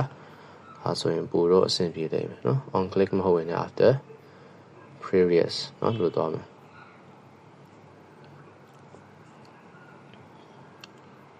ခဏနော် with previous sorry ခဏလေး after previous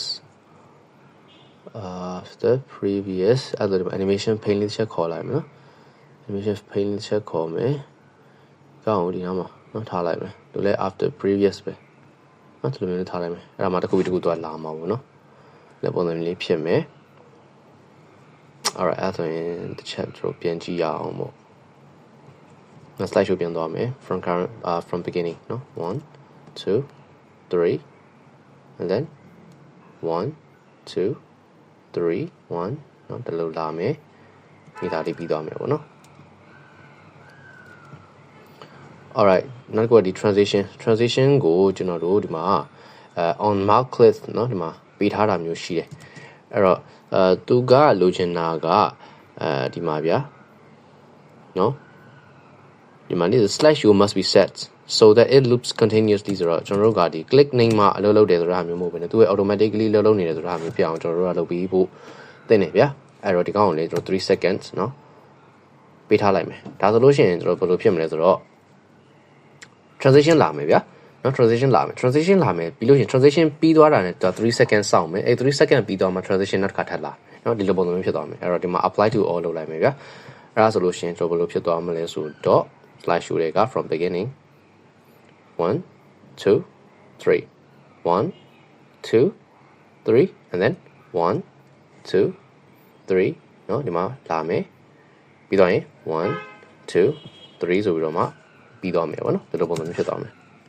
alright slide 3မှာကြတော့သူက background image ထည့်ပေးရမယ်တဲ့နော်ပြီးလို့ရှိရင် the company name clearly visible with the serif font inside 60တဲ့နော်ဒါလေးထည့်ပေးမယ်3 second transition to the slide 1ပြန်သွား the slide show must be set so that it loops continuously ဟုတ်ပြီအဲ့တော့ဒီရဲ့ insert ထဲကိုချက်ပြန်သွားမယ် new slides ဒီ slide မှာကြတော့ဒီ background image ထည့်ပေးရမှာပေါ့ဗျာနော်ဒီမှာ page number တွေကအောက်ရောက်နေတော့ကျွန်တော်အပေါ်မှာထည့်ရမှာအဲ့လေးပြီးပြန်ရမယ် the picture is sufficed background image ကတူပြထားသလား background image a background image ဆိုတော့ image တစ်ခုထည့်ရမယ်အဲ့ဒါကို background အနေနဲ့တော့ထည့်ပြရမယ်ဆိုတော့သဘောပေါ့ဗျာနော်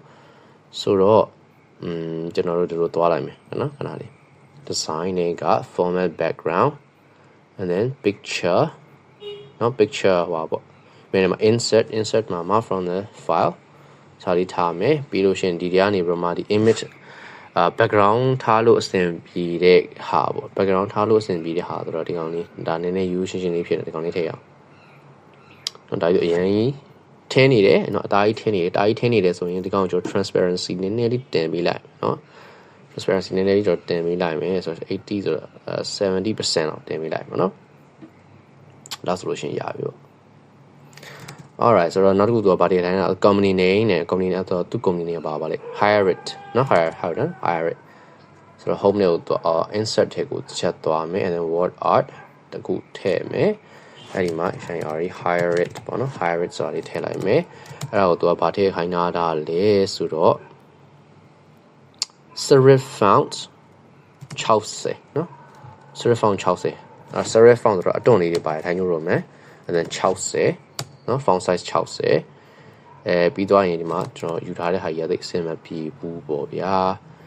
အဲ့တော့ style လေးကနော် hire it အပေါ်အားဟာတွေကျတော့အစိမ်းအောင်ကြီးကျွန်တော်ထည့်ခဲ့တာဟုတ်နော်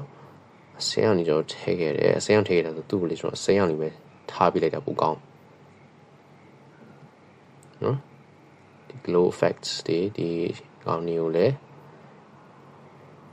ဒီလိုမျိုးလေးပဲထားပြလိုက်မယ်ပေါ့ဗျာနော် alright လေတဲ့မှာထားလိုက်နော်ဟုတ်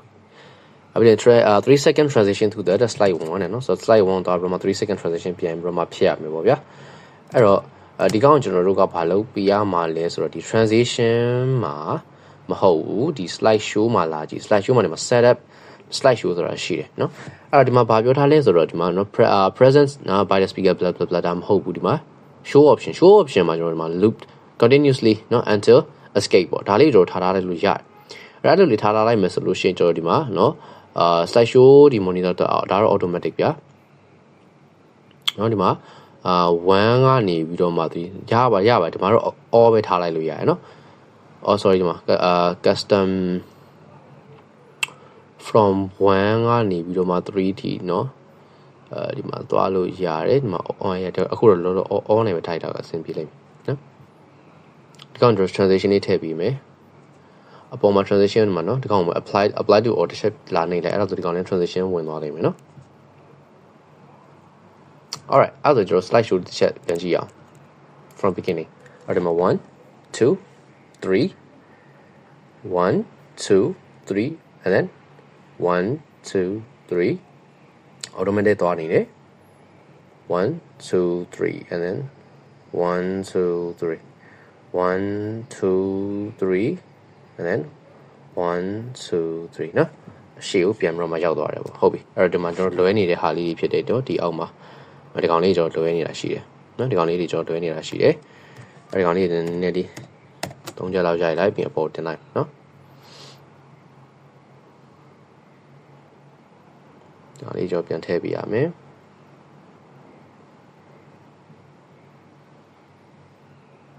နော်ပြီးတော့ရှင်အောက်ကကောင်လည်းကျွန်တော်နည်းနည်းတစ်ချက်၃ချက်လောက်ကြီးပြီးလိုက်ပြီးသွားရင်ပေါ်သွားထည့်နော်ပေါ်မှာတက်ထည့်ပြီးတော့ဒီရဲ့ text တွေအကုန်လုံးနော်တော့ပြောတာ1နဲ့2မှာ text တွေအကုန်လုံးအစိမ်းအောင်ဖြစ်ရမယ်လို့ပြောတာနော်အဲ့တော့အဲ့ဒါလေးတစ်ချက်သတိထားပြီးပါโอเคရပြီဒါဆိုလို့ရှိရင်အဆင်ပြေသွားပြီပေါ့နော် alright ကျွန်တော်ဘာတွေကျန်ခဲ့လဲပြင်ဆင်မယ်ဟို background image ထုတ်တယ်ဒါ2မှာကျွန်တော် text ထည့်ထားတယ် telephone number ထည့်ထားတယ်ထည့်ထားတယ်ပြီးတော့ရှင်ဒီ animations on each bullet so they appear separately ဖြစ်တယ်3 second transition ထည့်ထားတယ် slide 1မှာကျွန်တော် edit 1เนาะထည့်တယ်appropriate image ထည့်ထားတယ် border shadow style လေးထည့်ထားတယ်เนาะပြီးတော့ရှင်ဒီမှာ footer เนาะ footer မှာလည်းဒီ set office presentation ဆိုတာဒီကျွန်တော် set လုပ်ထားတယ်ဒီ office presentation ဆိုတဲ့ဟာက slide 1မှာပဲထည့်ရမှာဗျာเนาะ slide 2မှာထည့်ဖို့လိုလားဆိုတော့မလိုဘူးဗျာเนาะဆိုတော့1 2မှာက suitable title တွေရှိရမယ် slide number in the header of each slide okay ဆိုတော့ရပါတယ်เนาะဒီကတော့ slide 1မှာပါတယ်ဆိုလို့ရှိရင်ရပါတယ်เนาะကျန်တဲ့ဟာတွေကတော့ကျွန်တော်မရှိလဲဖြစ်တယ်ဗျာရှိတာလည်းကိစ္စတော့မရှိပါဘူး alright ဒါဆိုလို့ရှိရင်ကျွန်တော်ရပြီဒီကောင်လေးကျွန်တော်ပြန်မစီလိုက်เนาะ browse and then desktop data file and server เนาะဒါကျွန်တော် working နေထဲမှာပဲလာစေရမယ့်နာမည်က office တဲ့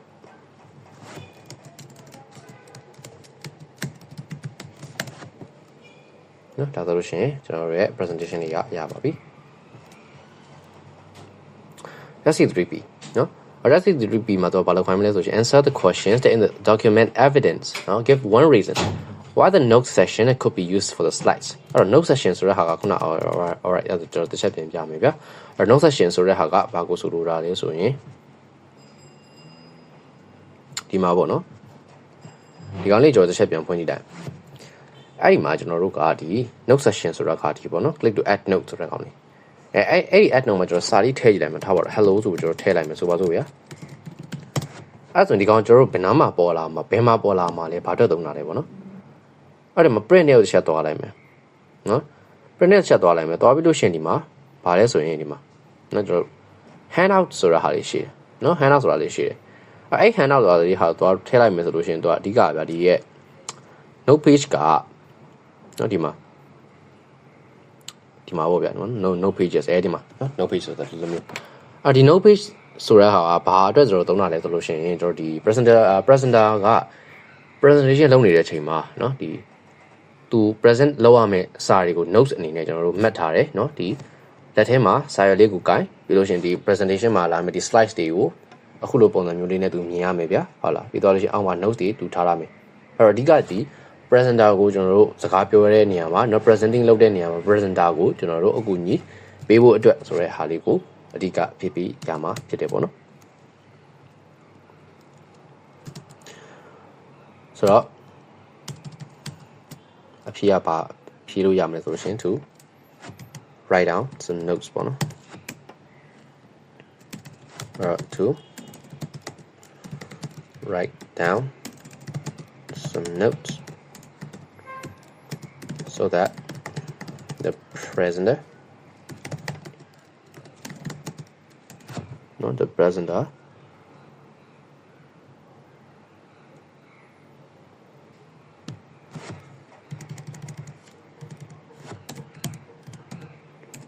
so that SENT presenter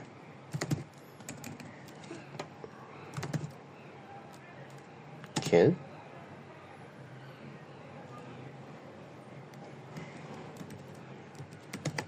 present more easily more easily I'll give one reason why master slide should be used when creating a presentation. Master slide ကကျွန်တော်တို့ဘာကိုပြောရလဲဆိုလို့ရှိရင်ဥပမာဒီမှာသွားလိုက်မယ်ဗျာနော် review တွေကိုသွားလိုက်မယ် video မှာ slide master ဆိုတာလေးရှိတယ်အဲ့ဒီ slide master လေးကိုကျွန်တော်တို့ကသွားပြီးတော့မှပြင်လိုက်မယ်ဆိုလို့ရှိရင်သူကဘာဖြစ်မလဲဆိုတော့နောက်ထပ်ကျွန်တော်တို့ insert ထည့်လိုက်တမယဒီ slide အသစ်တွေအကုန်လုံးဒီနော် same layout နဲ့ပဲသူကြာလာမယ်ပေါ့ဗျာအဲ့တော့အခုကျွန်တော်တို့ဒီ slide master ကိုအခုဆိုရင်ဒါကျွန်တော်မသုံးထားဘူးပေါ့နော်မသုံးထားဘူး slide master မသုံးထားတဲ့အတွက်ကျွန်တော်ဘာဖြစ်တယ်လဲဆိုလို့ရှိရင်နော်ဒီမှာ normal ပြင်သွားလိုက်မယ်ဘာဖြစ်တယ်လဲဆိုလို့ရှိရင်ကျွန်တော်ဒီမှာ insert ကနေပြီးတော့မှကျွန်တော် new slide ခေါ်လိုက်တယ်အဖြူရောင်ကြီးနဲ့ကြာလာနော်လုံးဝ blank ကြီးနဲ့ကြာလာတယ်ဆိုတော့ကျွန်တော်တို့ကအကဲဒီအပေါ်က format အတိုင်းနော်အပေါ်က layout အတိုင်းကျွန်တော်ပြန်ပြီးတော့လိုချင်တယ်ဆိုရင်ဒီ layout ကိုကျွန်တော်ထပ်တစ်ခါ create ထပ်လုပ်ရတယ်ပေါ့ဗျာနော်အဲ့ဒီအတွက်ကျွန်တော်တို့ကအချိန်ပို့ပြီးတော့မှကုန်တယ်အဲ့ slide master ကိုကျွန်တော်တို့ကလုပ်ထားအချင်းအပြင် same layout ကိုမှ save time နော်အဲ့ဒါလေးကျွန်တော်အဓိကဖြည့်ပြရမှာဖြစ်တယ်နော်အဲ့တော့ save time ဆိုတဲ့ဟာလေးကိုကျွန်တော်တို့ဖြည့်ပြလိုက်လို့ရတယ် save more time နော်ဒါမှမဟုတ်ကျွန်တော်ဖြည့်လို့ရတာက to keep consistent ပေါ့နော် STENT not consistent STENT consistent not to keep consistent ဒါလိုလေးဖြည့်ပြလိုက်လို့ရပါတယ် alright အဲ့ဒီအောင်ပြန်ပြီးတော့မှစီလိုက်မယ်ကျွန်တော် presentation လေးကိုလက်ရှိပြန်စီမယ်ပြီးရင်အကုန်လုံးပြန်ပိတ်မယ်နော်အကုန်လုံးကိုပြန်ပိတ်လိုက်ပါမယ် alright session B နော် session B မှာသူကဘာလုပ်ခိုင်းမှလဲဆိုရင်နော်ဒီမှာ spreadsheet ပေါ့ဗျာ hire it that offer car hire in the UK no the spreadsheet hire courses contain information on the courses for cars hired for May 2024 no it has two worksheets that course hire information worksheet no worksheet တစ်ခုပါ some function require blah blah blah blah blah blah no so open the worksheet hire courses hobby so hire courses ဆိုတဲ့ဟာကျွန်တော်တော့ဖွင့် data file open လိုက်ပြီးတော့ office 2010တွေကဟာကိုကျွန်တော်သုံးမယ် and then hire courses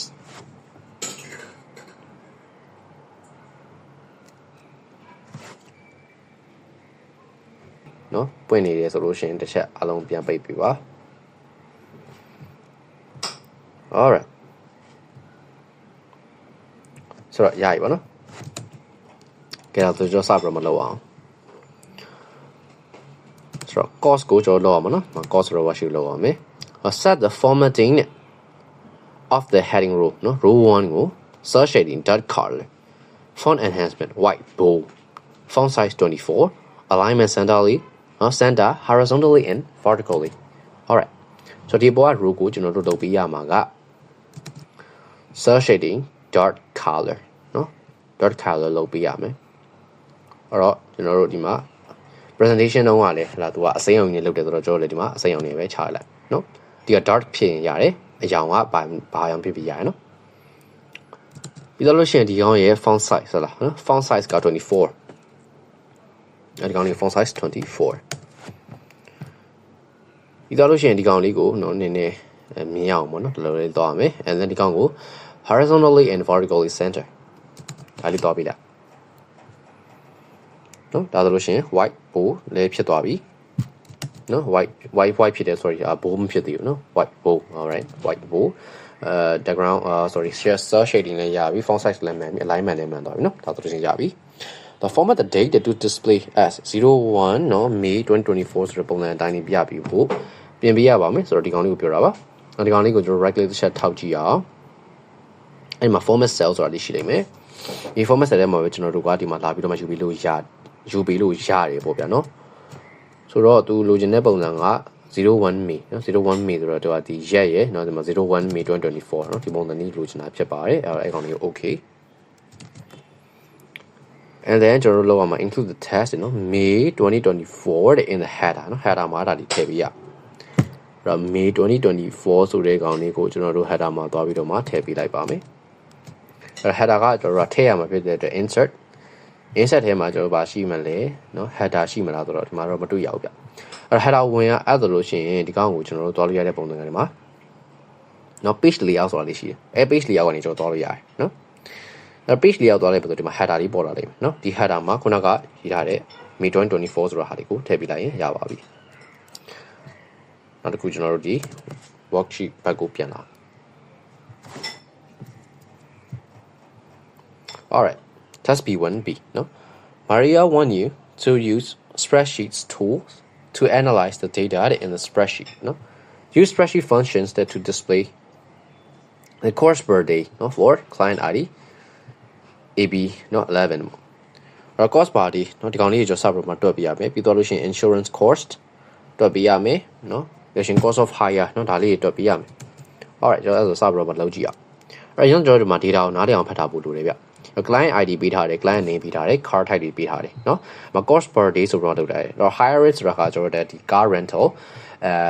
service ဖြစ်တယ်ဗျာအဲ့တော့ information ထဲမှာကျွန်တော်တို့လာပြီးတော့မှကြည့်မယ်ဆိုလို့ရှိရင်လေသူကဒီမှာ car type တွေပေးထားတယ်ပြီးတော့ဒီမှာ cost per day ပေးထားတယ် insurance fee တွေပေးထားတယ်เนาะဆိုတော့ကျွန်တော်တို့ဒီ cost per day ကိုဘာမှသွားကြည့်ရမှာလဲဆိုတော့ဒီ car type ပေါ်မှာမူတည်ပြီးတော့မှ cost per day တွေကပြောင်းလဲသွားမှာဖြစ်တယ်เนาะအဲ့တော့ information ဒီဘက်မှာရှိတယ်ကျွန်တော်တို့ look up လောက်ရမယ့်ကောင်ကဒီကောင်ဖြစ်တယ်အဲ့ဒါဆိုရင်ဒီလိုဟာမျိုးဆိုလို့ရှိရင်ကျွန်တော်တို့လောက်ရမယ့်သုံးရမယ့် function က VLOOKUP နဲ့သုံးရမယ်ပေါ့နော်ဟုတ်ပြီ VLOOKUP value ဒီ small SUV ဆိုရဲเนาะဒီ cell เนาะ C4 ဆိုတဲ့ကောင်လေးကျွန်တော်တော့ program ဆက်လက်လုပ်ပေးရမယ် table array ကကြတော့ information worksheet ထဲကနေပြီးတော့မှ car type not course party ဆိုတော့ဒီရဲ့ table လေးကို select မဲ့ and then absolute value ယူပေးမယ်ဆိုတော့ F4 เนาะ F4 နှိပ်လိုက်မယ်ဆိုလို့ရှိရင်ဒီမှာ dollar sign လေးတွေဝင်လာမယ်ပေါ့ဗျာเนาะဒီဆို dollar sign လေးတွေကကျွန်တော်တို့ကကိုယ့်ဘာသာကိုเนาะဒီ manually ထည့်လို့လည်းရတယ်ခုနကလည်းကျွန်တော်တို့လိုမျိုးဒီ F4 နဲ့လည်းထည့်ပေးလိုက်လို့ရပါတယ်အဲ့တော့ column index number ကကျတော့ခုနက select လုပ်လိုက်တဲ့เนาะဒီ range ရဲ့ column number ကိုပြောတာပါလိုချင်တဲ့တန်ဖိုးပေါ့ဗျာလိုချင်တဲ့တန်ဖိုးကဒီမှာဆိုလို့ရှိရင်ကျွန်တော်တို့က column number 2ကเนาะခုနက select မလိုက်တာကဒီနာလေးရဟာကိုကျွန်တော် select မလိုက်တာပေါ့နော်အဲ့တော့ select မလိုက်တဲ့ဟာဖြစ်တဲ့အတွက်သူ့ရဲ့လိုချင်တဲ့တန်ဖိုးဒီ column number 2မှာရှိတယ် false ပေါ့နော် exact match ဖြစ်တဲ့ဟာကိုကျွန်တော်လိုချင်တယ်အဲ့တော့ small SUV ဖြစ်တယ်ဆိုလို့ရှိရင် cost per day ကဘယ်လောက်လဲ250เนาะဒါဆိုလို့ရှိရင်ကျွန်တော်တို့ဟာဒီကမှန်သွားပါပြီเนาะပြီးဒီကောင်လေးကိုကျွန်တော်တို့ဆွဲချလိုက်မယ်เนาะ alright ဒါဆိုတော့ cost per day ရပြီနောက်တစ်ခုကကျတော့ insurance cost เนาะ insurance cost ကကြတော့ဒီမှာ insurance fee ဆိုပြီးတော့သူကပေးထားပြီးသားเนาะအဲ့တော့အဲ့ insurance cost ကိုကျွန်တော်တို့ကသွားပြီးတော့မှကြည့်ပေးရမှာဖြစ်တယ်เนาะအဲ့တော့တူတူပဲ VLOOKUP ကိုကျွန်တော်တို့ရွေးမယ် and then lookup ကြည့်ရမယ့် value ဒီเนาะဒီမှာ car type ကိုလာပြီးတော့မှကြည့်မယ် table array ကကြတော့ကျွန်တော်ဒီမှာ car type ရဲ့ insurance fee ဆိုတဲ့ဟာကိုကျွန်တော် select မှတ်ပေးလိုက်လို့ရတယ် and then absolute value ယူပေးဖို့မမေ့ပါနဲ့เนาะဒီမှာ F4 လေးနေပြီမယ်เนาะ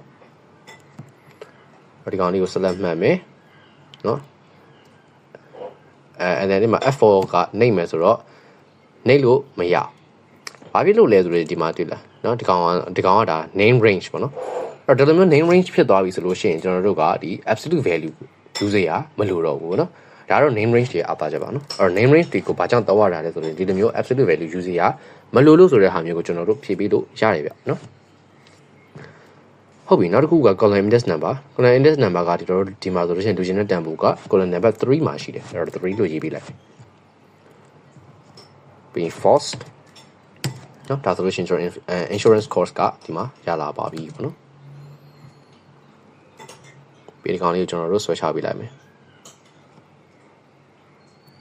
เนาะဒါဆိုလို့ရှိရင်ကျွန်တော်ဒီတန်ဖိုးလေးတွေရပြီ cost of hire ဒီ cost of hire ကဘာဖြစ်မလဲဆိုတော့ဒီမှာ insure ပေါ့ cost party number of the ဆိုဒီနှစ်ခုခဏနော်အဲဆိုလို့ရှိရင် cost party အမြောက် numbers of the hire ပေါ့နော်အဲ့ဒါကိုမှကျွန်တော်တို့ကဘာနဲ့ထပ်ပေါင်းမလဲဆိုရင် insurance cost နဲ့ထပ်ပြီးတော့ပေါင်းပြရနော်ဒါဆိုရင်ဒါဆိုရှင် cost of hire ကိုကျွန်တော်တို့ရမယ်ပေါ့နော် alright နောက်တစ်ခုကျတော့ total cost ကတော့သူဘာပြောထားလဲဆိုလို့ရှိရင်နော် once spreadsheet function in the total cost column not to display the final amounts to pay if the discount is given for client ID blah blah blah blah blah blah the client who have a total cost of the more than 1500ကတဲ့ receive a discount okay a discount တော့ဘယ်လောက်ပေးမလဲဆိုရင်ဒီမှာ 5% discount ပေးထားတယ်နော် 5% discount ပေးထားတယ်ဆိုတော့အဲ့ဒါဆိုလို့ရှိရင်သူကif နဲ့ပေါ့နော်ဆိုတော့ logic ပါလာပြီဆိုတော့ if cost of hire ကနော် greater than 1500ပေါ့နော် greater than 1500ဖြစ်မယ်ဆိုလို့ရှိရင်ဆိုတာနဲ့တော့1500ဖြစ်မယ်ဆိုလို့ရှိရင်ဒီ cost of ဒီတွေကနေပြီးတော့မှကျွန်တော်တို့ကဘာလို့လုပ်ပေးရမှာလဲဆိုရင်အနှုတ်နော်5% အဲ့ဒီမှာ absolute value ယူခဲ့ရမယ်နော် F4 နေခဲ့ရမယ် off ဆိုတော့အမြောက် cost ရဲ့အဲ့ cost ဆိုတာဟာကြီးပေါ်လာရင်အဲ့တစ်ချက်ဖြတ်မယ်နော်အဲ့ cost of hire ကိုတစ်ချက်နှိပ်ပြလိုက်မယ် cost ဆိုတာဟာကြီးပါလာအဲ့ဒါလေးဖြတ်မယ်နော်ဒီလိုမျိုးလေးဖြစ်သွားပါမယ် oh sorry value false ကကျွန်တော်မထည့်ခဲ့ရအောင်နော် false ဖြစ်တယ်ပေါ့နော်မကြည့်ဘူးဆိုလို့ရှိရင်တော့ကျွန်တော်တို့ discount မပေးဘူးပေါ့ဗျာ discount မပေးဘူးဆိုတော့ cost of hire ကိုပဲကျွန်တော်တို့ပြန်ပြီးတော့မှထုတ်ပေးလိုက်လို့ရတယ်ပေါ့ဗျာနော်ဒါဆိုလို့ရှိရင်ကျွန်တော်တို့ရပါပြီဒီကောင်လေးကျွန်တော်တို့ဆွဲချလိုက်မယ်ဒါဆိုလို့ရှိရင် total cost နော်ကျွန်တော်တို့ဒီကောင်ဒါတွေဆိုလို့ရှိရင်1500မကျော်ဆိုတော့သူဟာအတိုင်းပြန်ပေးရတယ်1500မကျော်ပြန်ပေးရတယ်1500မကျော်ပြန်ပေးရတယ်ပေါ့နော်ဒီလိုပုံစံမျိုးလေးကျွန်တော်တို့လုပ်ပေးရမှာဖြစ်ပါတယ်ပေါ့နော် so enter a formula to calculate the total income for me တဲ့နော် including discounts so total income for me including the discounts or total income for me including the discounts ဒီကောင်လေးတွေကျွန်တော်တို့အကုန်လုံးလိုက်ပြီးတော့မှနည်းနည်းเนาะချိန်ပေးဖို့လိုမယ်မဟုတ်လို့ရှင် data တွေကိုကျွန်တော်တို့အကုန်လုံးမမြင်ရဘူးဆိုတော့ဟာမျိုးကြီးဖြစ်တတ်တယ်ပေါ့เนาะကျွန်တော်ဒီကောင်လေးကို double click လေးကျွန်တော်လိုက်ပြီးတော့နှိပ်ပေးမယ် alright เนาะဒီမှာ total income for me including discount ဆိုတော့ကျွန်တော်တို့ကဒီ total ဒီကောင်လေးပေါ့ဗျာเนาะဒီကောင်လေးเนาะ total cost တွေအဲ့ total cost တွေကိုပဲကျွန်တော်တို့က sum လုပ်ပြီးလိုက်ရတယ်ပေါ့เนาะဆိုတော့ဒီကောင်လေးတွေကိုကျွန်တော်တို့အကုန်လုံးကိုပေါင်းပြီးလိုက်မယ်နော်ဒါဆိုရင်ရပြီနောက်တစ်ခုကကြတော့ use spreadsheet function to display နော် number of large SUV higher ဟုတ်ပြီ number of SUV large SUV higher ဆိုတော့ large SUV ဘယ်တစ်ခုရှိတယ်လဲဆိုတဲ့ဟာကိုကျွန်တော်တို့ကတွက်ပြရမှာပေါ့ဗျာနော်ဆိုတော့ကျွန်တော်တို့က count လုပ်ပြရမှာနော်ဆို UND count နော် count if နဲ့ကျွန်တော်တော့မှာပေါ့နော်ဆိုတော့ count if range ကကျွန်တော်တို့ဘယ် range ကနေယူပေးရမှာလဲဆိုရင်ဒီ range ထဲကနေယူပေးရမှာဖြစ်တယ်ဗျာနော်ဒီ range ကနေကျွန်တော်ယူပေးရမယ် and then criteria ကျွန်တော်လိုချင်တာပါလဲဆိုလို့ရှင် large SUV နော်အဲ့တော့ large အဲ့မှာစာလုံးပေါင်းမှားလို့မရဘူး SUV နော်ဒီချာလေးရေးပြီးပို့လို့ပါတယ် large SUV ဆိုတဲ့ကောင်ဒီဘယ်နှခုရှိလဲဆိုရှင်12ခုရှိပါတယ်နော် average cost of နော်အဲ့တော့ average cost ကိုလိုချင်တယ်ဆိုရှင်တော့ average ဆိုတဲ့ function ကိုသုံးမိလိုက်လို့ရတယ်ဆိုတော့ average cost of car ပါတီဆိုတော့ cost party နော် cost party ရဲ့ average ကိုကျွန်တော်တို့ကရှာပေးရမှာဖြစ်ပါတယ်ပေါ့နော်အဲ့ဒါဒီမှာဒါလေးကိုနှိပ်ပြလိုက်ရင်ရတယ်နော် that's it I'll format the cost worksheet so that currency values show pound symbol with 2 decimal place ဟုတ်ပြီဆိုတော့ဒီ price နဲ့ပတ်သက်တဲ့ဟာတွေပေါ့နော်အကောင်လုံးဒီမှာ cost နဲ့ပတ်သက်တဲ့ဟာတွေ number of ဒီ higher ကမပါဘူးအဲ့တော့ဒီကောင်ပါမယ်ဒီကောင်ပါမယ်ပြီးတော့ရင်control key လေးပြီးထားမယ် insurance cost ဆိုတော့ဒီကောင်လေးတွေပါမယ် control key လေးဖိပြီးတော့မှဆက်လက်လုပ်လို့ရရနော်အဲ့ဒီမှာပေါင်ဆိုင်လေးကျွန်တော်ထည့်ပေးမယ်ဗျာဒါကတော့ number of day ဖြစ်တဲ့အတွက် price နဲ့ဘာမှမဆိုင်ဘူးအဲ့တော့ကျွန်တော်မထည့်ပေးတော့နော် total income ဒီလက်တာဒီ currency ဖြစ်တဲ့အတွက် currency symbol လေးကျွန်တော်ထည့်ပေးမယ် number of SUV ဒီမလို့ဘူးဒီမှာ average cost ကလည်းကျွန်တော် currency value လေးထည့်ပေးဖို့လိုပါမယ်နော်ဒါဆိုရင်ကတော့2 decimal တန်ဖိုးလေးတွေနဲ့ကျွန်တော်တို့ထွက်လာပါပြီပေါ့နော် test wrap is used for number of day higher and ensuring cost to use the space efficiently no so number of d နဲ့ insurance cost နော် so number of d ဆိုတဲ့ကောင်ကိုကျွန်တော်တို့ test wrap နော်ဒီမှာ wrap test ဆိုတာရှိတယ်နော်အဲ့ကောင်လေးကျွန်တော် on မိထားမယ်ပြီးတော့ insurance နော် insurance cost ကိုလည်းကျွန်တော်တို့ဒီမှာ wrap test ဆိုတာလေး on မိထားလိုက်မယ်အဲ့ဒီကောင်ကျွန်တော်တို့ on မိထားလိုက်တယ်ဆိုလို့ရှိရင်ဘာလို့ရမလဲဆိုတော့ဒီလိုပေါ့နော်ဒီကောင်လေးကိုသွားလိုက်မယ် and then ဒီကောင်လေးတွေကျွန်တော်ကျင်းပေးလိုက်လို့ရတယ်ဗျာနော်မလိုအပ်တော့ဘူးဗျာနော်တိတ်မလို့ကျင်းပေးလိုက်လို့ရတယ်ဒါဆိုလို့ရှိရင်ဒီရဲ့အစာလုံးလေးတွေအပေါ်တော့သူတက်သွားမှာပေါ့နော် insurance cost နဲ့ number of days higher နော်ဒါလေးရှိမယ် border displayed on all cell ဟုတ်ပြီ cell အကုန်လုံးမှာကျွန်တော်တို့ဒီ border လေးတွေပါမယ်ဆိုတော့ကောင်းကျွန်တော်တို့ select မှတ်မယ် and then border လေးကျွန်တော်တို့ထည့်ပြီးလိုက်ပါမယ်ပေါ့နော် all borders ပေါ့နော်ဒီလိုမျိုးလေးဖြစ်သွားမယ် all formulas are visible in formula view ပေါ့နော်ဆိုတော့ဒါကတော့ကျွန်တော်တို့ဒါ data view ပေါ့နော်အဲ့ formula view ကကြောက်ဒီမှာ formula ဆိုတာဟာရှိတယ်အဲ့ဒီမှာဘာရှိမလဲဆိုတော့ခဏဒီမှာ view မှာသွားကြည့်ရမယ်တင်နေမဟုတ်ဘူးနော် formulas မှာ show formula ဒီမှာနော် show formula အဲ့ဒီမှာနော်ဒီမှာ formula ကြီးအကုန်လုံးကျွန်တော်မြင်အောင်လုပ်ပြရမှာဖြစ်ပါတယ်နော်ဒီမှာဒီလိုပေါ့ဒီကောင်လေး double click လေးကျွန်တော်လိုက်နေပြီမယ် double click လေးကျွန်တော်လိုက်ပြီးတော့နေပြီမယ်ဒါလေးလိုက်နေပြီမယ်နော်ဒါလေးတွေနော် data တွေအကုန်လုံးမြင်အောင်ကျွန်တော်တို့ဒါလုပ်ပြရမယ်ပေါ့ဗျာနော်ဒါ formula sheet နော်ဒါလေးအကုန်လုံး formula တွေအကုန်လုံးကျွန်တော်ဒါမြင်ရအောင်လုပ်ပြရမှာဖြစ်ပါတယ်နော်ဒါပါပဲ alright ဒါတော့ကျွန်တော်ရပါပြီနော် I received the higher cost higher cost ကို save ပြလိုက်မယ် Maria has created a chart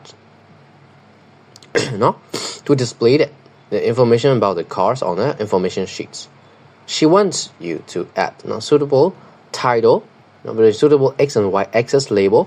ဒါတွေကိုကျွန်တော်ထည့်ပေးရမှာဖြစ်တယ်နော်ဆိုတော့ information ကျွန်တော်ပြန်တော့ဒီမှာသူထည့်ထားရပြီးသားဗျာသူထည့်ထားဟာပဲကျွန်တော်တို့ကဒါလုပ်ပေးရမှာပေါ့နော်အဲ့တော့ add မယ်နော် title ထည့်ရမယ်ဗျာအဲ့တော့ဒီမှာ title နော်ဒီမှာ chart title ဆိုတာလေးရှိတယ် chart title တော့ထည့်လိုက်ပြီးတော့ axis title လေးလည်းကျွန်တော်တို့ထည့်ပေးလိုက်မယ်နော်အဲ့တော့သူမှာဒီ chart ကဘာကြောင့်သူပြောထားသလဲပေါ့နော်ကြည့်အောင်ဆိုတော့ information about the cars on the information ဝါရှိလို့ပဲသူကကြည့်ထားတယ်ဆိုတော့အပြာလေးကနော်ဒီအပြာလေးကဘာလဲဆို cost per day ဖြစ်မယ် and then insurance fee ဖြစ်မယ်ပေါ့နော်အဲ့ဒါဆိုဒီ chart ကဘာကြောင်းလဲဆိုတော့ cost per day နော် cost per day and RN insurance fee ဆိုပြီးတော့မှတက်ပြီးလိုက်မယ်ပေါ့နော်အဲ့ဒါဒီဘက်ကကောင်ကြီးက cost တီးဖြစ်မယ်နော်ဒါလေးတွေက cost ဖြစ်မယ်ပြီးတော့ဒီ x axis မှာကျတော့ကျွန်တော်တို့ဘာရှိမလဲဆိုရင် cost per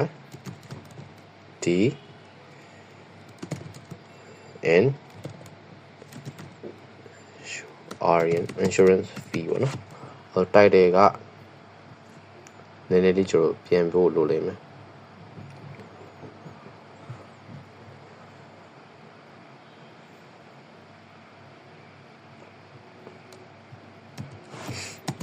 fee charts နော်နည်းနည်းပြပြလိုက်လို့ရတယ် alright you see that receive လုပ်ပြီးလိုက်ပဲကျွန်တော်တို့ပြီးတော့နော်ဒါဆိုလို့ရှင်ရပါပြီအဲ့တော့ save this spreadsheet as filtered နော်အဲ့ဒီကောင်ကျွန်တော်တို့ save as နဲ့ပြန် save ရအောင်နော် file လေးကတော့မယ် and then save as browse နော်ဒီ desktop ထဲကိုကျွန်တော်ချက်ပြန်သွားမယ်ဒီတော့ file ဆိုတော့ဒီ answer တွေကိုဝင်မယ်ဗျာ and then ဒီကောင်ကျွန်တော်တို့ကရေးရမှာ filter နော် filter ဆိုတဲ့နာမည်နဲ့ကျွန်တော်ထပ်ပြီးတော့မှ save ပြီးတာဒီ filter ဆိုတဲ့ဟာတော့ဘာလို့ခိုင်းရလဲဆိုတော့ Mario wants toနော် see some information for the large SUV hired filter the cost worksheet နော် to show the large SUV hired for 7 days တဲ့နော်အဲ့တော့ large SUV 7 day အတွက်ပဲကျွန်တော် data တွေကို filter လုပ်ပေးရမှာပေါ့ဗျာအဲ့တော့ cost ဘက်ကိုကျွန်တော်ပြန်သွားမယ်နော် show formula ကိုကျွန်တော်တစ်ချက်ပြန်ပိတ်မယ်ပြီးရင်ဒီရဲ့ data တွေကိုကျွန်တော်တို့နည်းနည်းလေးเนาะပြန်ပြီးတော့ဒါလှုပ်ပေးရမယ်ပေါ့ဗျာเนาะဒီကောင်လေးတွေကိုကျွန်တော်နည်းနည်းလေးပြန်တိုးပေးမယ် show formula ချက်ပြန်သွားမယ်เนาะ data တွေမြင်ရလားinsurance cost ကနည်းနည်းလေး time back เนาะဒါလေးတွေအကုန်လုံးမြင်ရကြလှုပ်ပေးမယ်အဲ့ဒါချက်ပြန်ပြင်မယ်เนาะခဏလေးalright show formula ပေးလိုက်တယ်ဆိုလို့ရှိရင်ဒီ cost of ဒါမမြင်ရတော့ဘူးเนาะအဲဒီကောင်မမြင်ရတဲ့ဟာလေးကိုကျွန်တော်နည်းနည်းလေးချက်ပြလိုက်မယ်ဒီကောင်လေးကျွန်တော်နည်းနည်းလေးချက်ပြလိုက်เนาะဒါဆိုလို့ရှိရင်ရ show formula မှာလည်း data တွေအကုန်လုံးကျွန်တော်တို့မြင်ရမယ်เนาะဒီ back မှာ data sheet data view မှာလည်းကျွန်တော်အကုန်လုံးမြင်ရမယ်ပေါ့เนาะတော်တော်များများကျွန်တော်တစ်ချက်လောက်ထားပြဖို့လိုတယ် alright the filter law မှာဆိုတော့ soften filter ဒီမှာ filter ဆိုတဲ့ဟာလေးပေါ့เนาะဒီကောင်လေးတော့oh sorry control z ချက်ပြန်နေအောင်ဒီကောင်တွေကိုကျွန်တော်တို့ select မှန်ကျွန်တော်တို့ဒီ filter လုပ်ရှင်တဲ့ဟာပေါ့နော် filter လုပ်ရှင်တဲ့ဟာကိုကျွန်တော်တို့ select မှတ်ဖို့လိုတယ်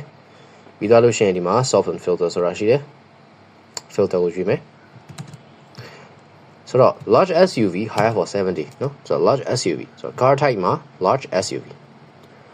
SUV only ပဲကျွန်တော်တို့ပြမယ်ပေါ့နော် a large SUV ဒီတိုင်းပဲပြီးလို့ရှိရင်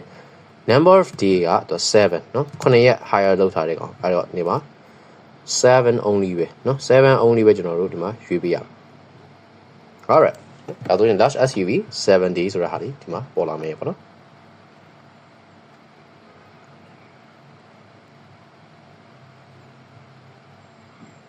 ဒီကောင်လေးတွေကျွန်တော်နည်းနည်းလေးပြန်လုပ်ပေးဖို့လိုလိမ့်မယ်ဗျနော်ရပြီ alrightဒါဆိုလို့ရှိရင်ရပါပြီ so display the only the client ID and the total cost เนาะ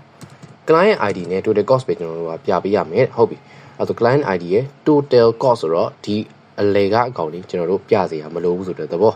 เนาะအဲ့ဒါဖြစ်တဲ့အတွက်ဒီကောင်ကိုကျွန်တော်တို့ hide ပေးလိုက်မယ်ပေါ့နော်အဲ့တော့ဒီမှာ hide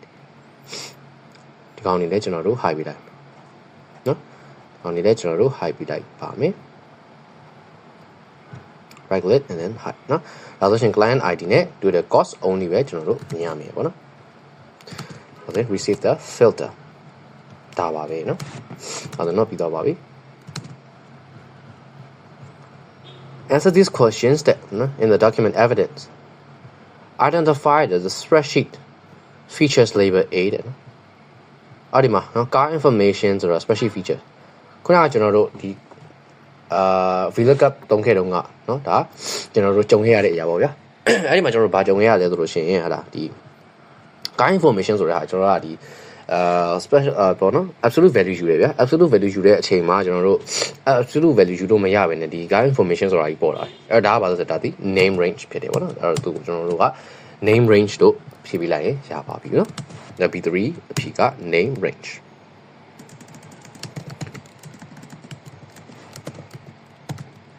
name range now give one reason why multiple worksheets are used when creating a spreadsheet အကျွန်တော် spreadsheet တွေဖန်တီးတဲ့နေရာမှာတဲ့နော်ဒီ multiple worksheet နော်ဘာကြောင့်ကျွန်တော်တို့သုံးရတာလဲပေါ့နော်အဲ့တော့ဒီမှာကျွန်တော်တို့ကြည့်လိုက်မယ်ဆိုလို့ရှိရင်နော်ဒီမှာ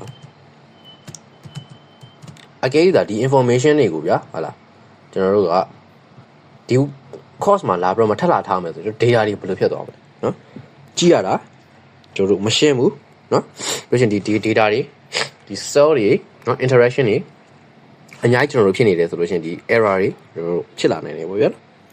ဆိုတော့ multiple worksheet ကျွန်တော်တို့သုံးရခြင်းကဘာကြီးကောင်းသားစီလဲဆိုလို့ရှိရင်နံပါတ်1ကဒီ organize ဖြစ်တယ်ပေါ့နော် organize ဖြစ်တယ် organize ဖြစ်သွားတဲ့အတွက်ကျွန်တော်တို့ဒီ information တွေက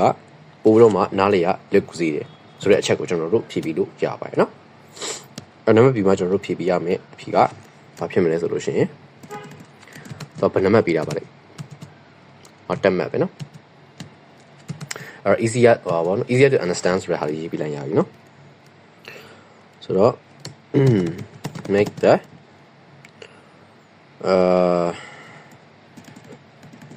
sorry တို့ဖြည့်လိုက်မယ် it makes the data or sorry ဒါဒီ data လို့ပြောလို့မရတော့ကျွန်တော် information လို့ပြောမရဘူးနော် information it makes the informations easier to understand and as you know analyze လောက်ရတာဒီ understand နားလည်ရတာပို့ပြီးတော့မှကျွန်တော်တို့လွယ်ကူပါတယ်ဆိုတဲ့ဟာလေးကိုကြည့်မှာဖြည့်ပြီးလိုက်ရင်ရပါပြီเนาะနံပါတ်3တော့ဖတ်ရအောင် explain one reason why formula replication is used in a spreadsheet formula တွေကျွန်တော် replication လုပ်တယ်ဆိုတာကခုနကတော့ဒီ formula တစ်ခုယူလိုက်တယ်เนาะပြီးသားလို့ရှိရင်ကျွန်တော်ဆွဲချလိုက်တယ်အဲ့ဒါကဘာလို့တာလဲဆိုလို့ရှိရင်ဟလာဒီအချိန်ကုန်တက်တာပေါ့เนาะအချိန်ကုန်တက်တာတယ်နောက်ပြီးတော့မှကျွန်တော်ဒီ error ဖြစ်နိုင်ကြတယ်ပို့ပြီးတော့မှရှော့ချပေးနိုင်တယ်ဆိုတော့ကျွန်တော်ဒီမှာအဲ့နှစ်ချက်ကိုဖြည့်ပြီးလို့ရတယ်ဒါပေမဲ့တစ်ချက်ပဲတောင်းနေဆိုတော့ဒီမှာကျွန်တော်ကြီးမှာကပို့ပြီးတော့မှ reasonable ဖြစ်တဲ့ဒီအချိန်ကုန်တက်တာတယ်ဆိုတော့ဟာကိုဖြည့်ပေးလိုက်မယ်ပေါ့နော်ဆိုတော့ it save time နော်ဘယ်မှာတော့မင်းက explain လို့မိတာဖြစ်တဲ့အတွက်ကျွန်တော်ဒါ it save time ဆိုတာအဖြစ် explanation ကြောင့် because နော် because time save ဖြစ်တယ်ဘာဖြစ်လို့လဲဆိုတော့ we don't need to enter new formulas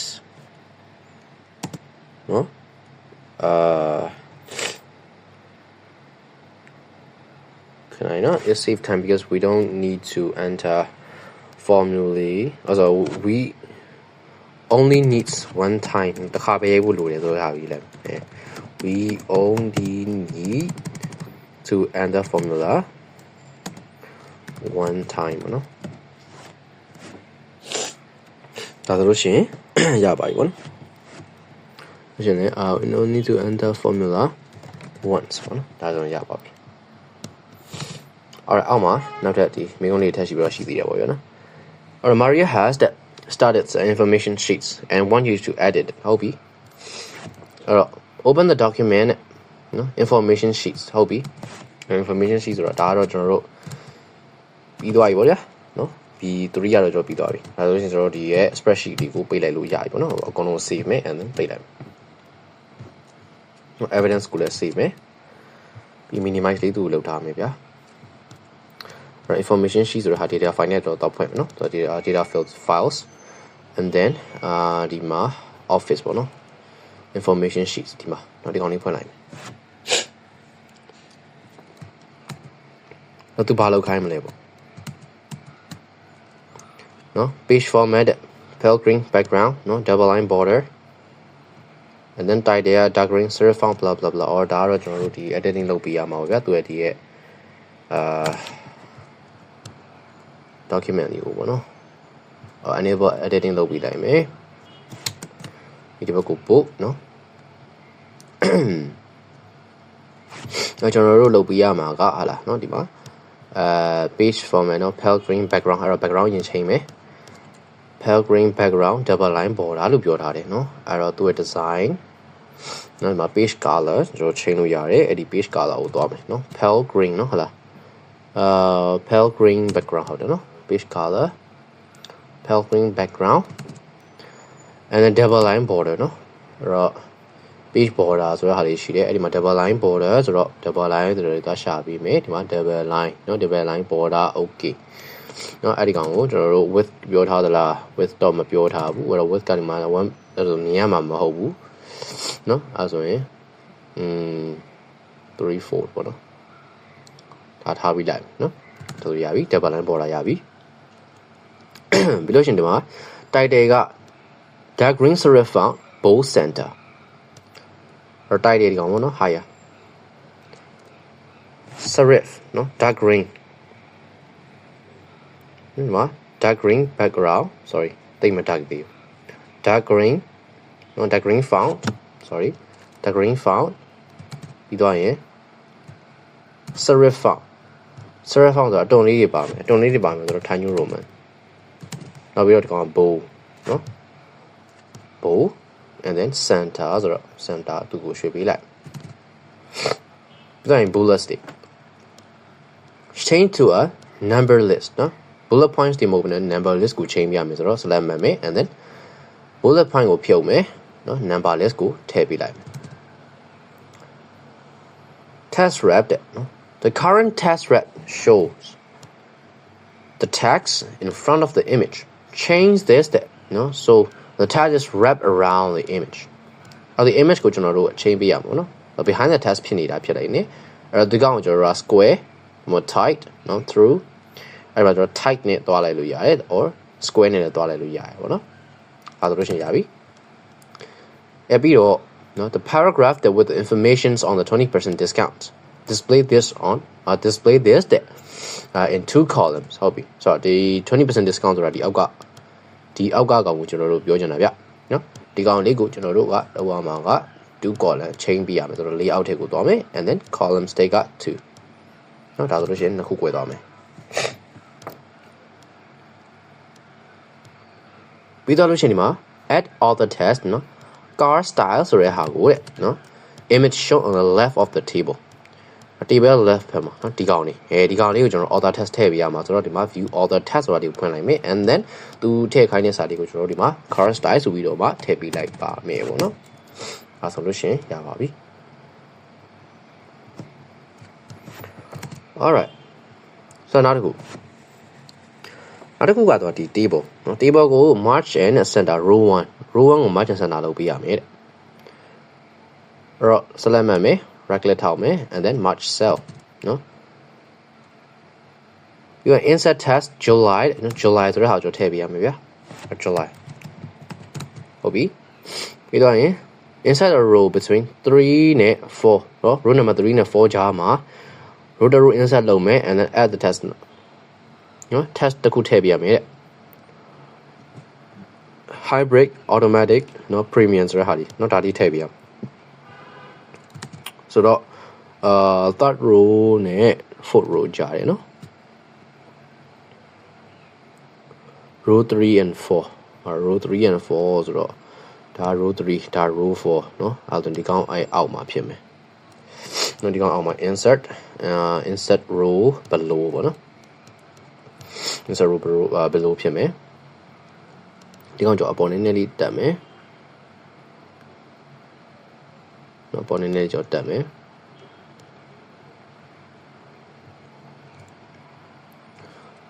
တွားလို့ရှိရင်ဒီမှာထည့်ရမယ့်စာလုံးက hybrid ဆိုတာရယ် and then automatic ဆိုတာဟာရယ် and then premium ဆိုရဲကောင်းတယ်နော် premium ဆိုတာထည့်ပြရ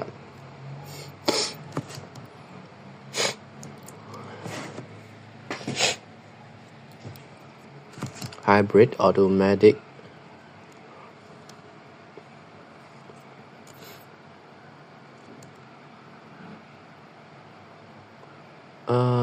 footer နော် a row between နည်းနည်းလေးလိုရနေသလိုခံစားနေရရပါဗျာ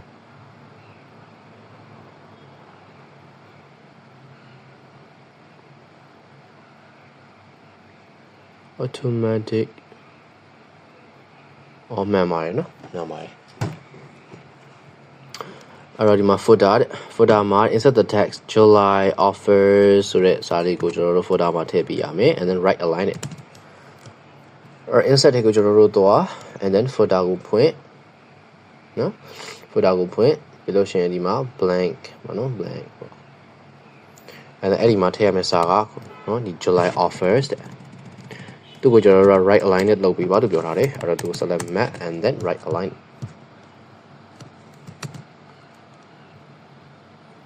information sheet that must fit on one page နော် added the information sheet ဒါပဲနော်ဟုတ်ပြီဒါဆိုရင်တော့ပြီးပြီပြီးပြီဆိုတော့ကျွန်တော်တို့ဒီမှာလောက်စရာလေးတွေပါရှိမလဲဆိုတော့ဒီမှာနော် data လေးတွေကအနည်းငယ်လေးနော်ဒါစာလေးတွေကနော်ဒါရွေးနေတာလေးတွေဟာလေးရှိတယ်ပေါ့ဗျာအဲ့တော့ဒီမှာစာလေးတွေကို DDS စာတွေကိုကျွန်တော်တို့လုပ်ပြီးလို့ရတာကဒီတော့သေးပြီးလိုက်လို့ရတယ်ပြီးတော့ဒီကောင်အောက်နေပြန်ရွှေ့ပြီးပေါ့နော်ဒါဆိုလို့ရှိရင်ခုနကဒီစာတွေပေါ့နော်စာတွေအောက်ကိုရောက်နေတဲ့ကိစ္စလေးတွေတော့ဒါတွေကျွန်တော်ဖြည့်ရှင်းနိုင်မယ်လို့တော့ညွှန်နေပါတယ်ပေါ့နော်ဟုတ် sorry control Z နော်ဒါမှမဟုတ်ကျွန်တော်ဒီ layout ထဲက margin ရှက်သွားကြည့်အောင်ဒါလည်း narrow margin ပဲလောက်ထားတာပါเนาะဆိုဒီမှာစာရပျောက်နေတယ်ပြဿနာဒီစာတွေကိုပဲကျွန်တော်တို့စာနည်းနည်းလေးသေးပေးလိုက်ရင်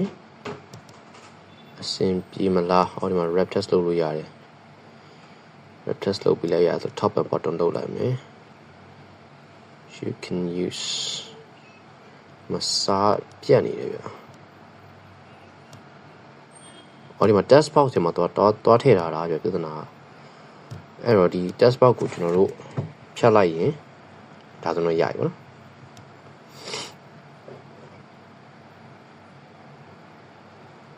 ာ် you can use the where links on the website or photos or more နော်အဲ့ဒီမှာသူပြောထားတယ် alright အဲ့ဒါကျွန်တော်တစ်ချက်ပြန်ပြီးတော့မှပြင်အောင်ခုနဖြစ်နေတဲ့အချိန်ပုံစံတိုင်းပဲเนาะဒီမှာဟုတ်ပြီအဲ့တော့ဒီကောင်းကိုကျွန်တော်တို့เนาะဒီမှာပေါ့เนาะ size and position မှာပဲတော့ fix လုပ်ထားသလား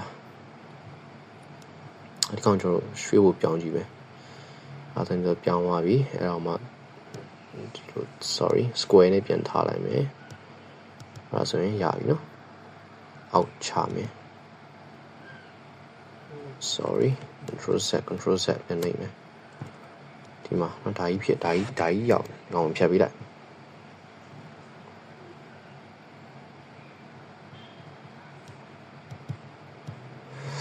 ဒီကောင်ဘယ်လိုရွှေ့ရင်ကောင်းမလဲကောင်အောက်ကိုရွှေ့လို့မရဘူးပြင်နေနော် behind task ပဲလုပ်လိုက်တော့ဒီကဒီမှာyou can use the link of the website to find out more ဆိုတဲ့ကောင်လေးဒီမှာ error တက်နော်ဒီလိုမျိုးလေးတွားလိုက်မယ်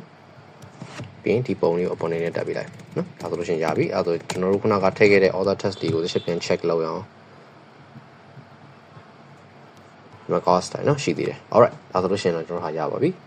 July offer ဆိုတဲ့ဟာလေးကျွန်တော်ပြောင်းမသွားဘူးဗျာနော်အဲ့ဒါဆိုရင်ဒီကောင်နေအဲ့ဒါဒီ table ကိုလည်းကျွန်တော်ရွှေ့ကြရမလို့တော့ဘူးเนาะtest wrap လည်းအဆင်ပြေတယ်เนาะဒီမှာ number တွေလည်းအကုန်လုံးအဆင်ပြေရပါတော့ alright ဒါဆိုလို့ရှိရင်ရပါပြီဆိုတော့ save the document as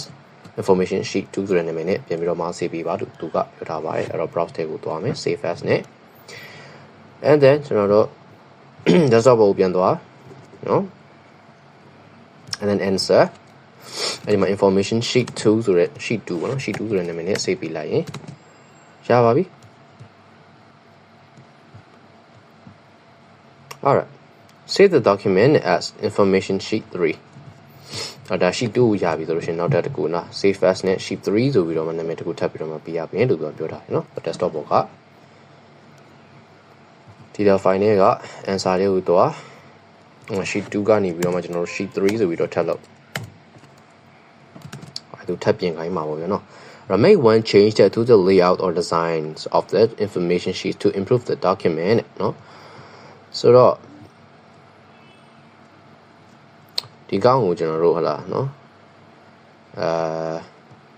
ဘာလေးပြင်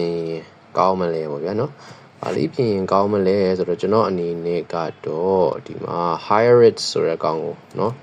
size နေနေကြီးပေးလိုက်မယ်လို့ပြောလိုက်နော်တက်နိုင်တော့ကြီးမယ်ပေါ့နော် higher it အဲ့တော့ဒီကောင်ကျွန်တော် size ကြီးပေးလိုက်ပါတယ်ပေါ့နော်ပြီးသူပြန် save လိုက်အဲ့ဒီ title ကိုကျွန်တော်ဘာကြောင့်ကြီးရတာလဲဆိုလို့ရှိရင်ဒီ user တွေကိုနော်ဒီ attract ပို့ပြီးတော့မှဖြစ်အောင်လို့ဆိုတဲ့ဟာမျိုးဖြည့်ပေးလိုက်မယ်ပေါ့နော်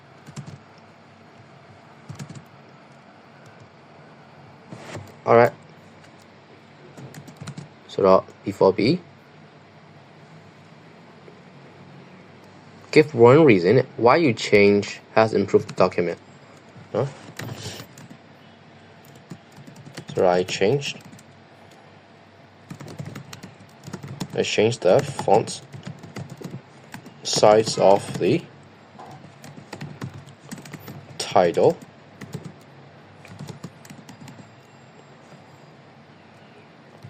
so it will attract the user. It will be more attractive to the user.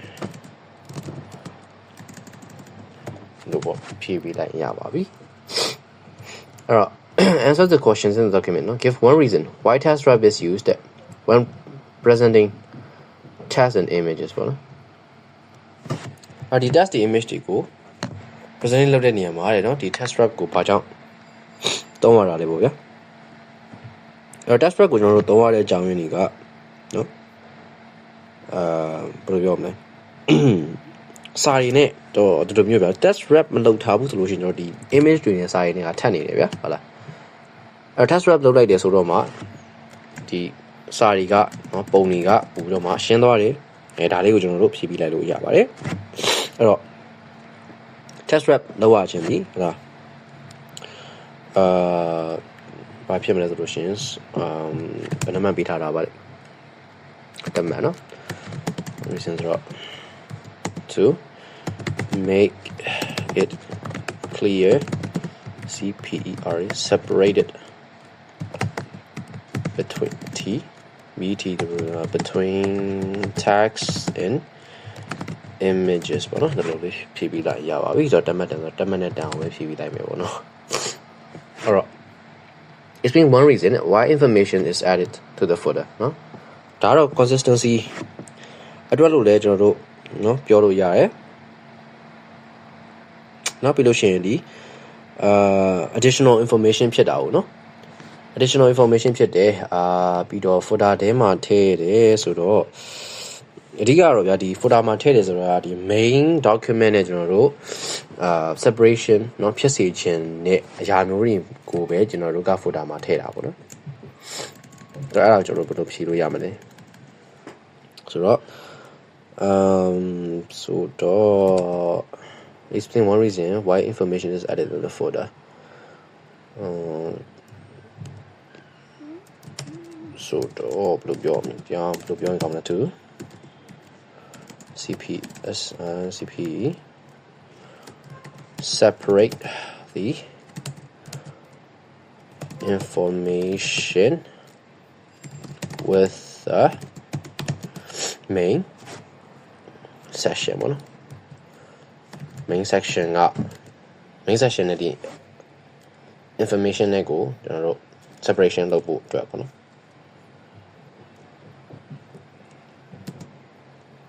ဒါဆို separate information so it will be easier to read ဒီလောက်ဆိုရနော် alright ဒါဆိုလို့ရှိရင်တော့ကျွန်တော်တို့ရဲ့ဒီ2024ဒီ 2024 paper လေးပေါ့နော်ဒီ2024 me paper လေးကဒါဆိုလို့ရှိရင်ပြီးပါပြီဆိုတော့အားလုံးပဲကျေးဇူးပါ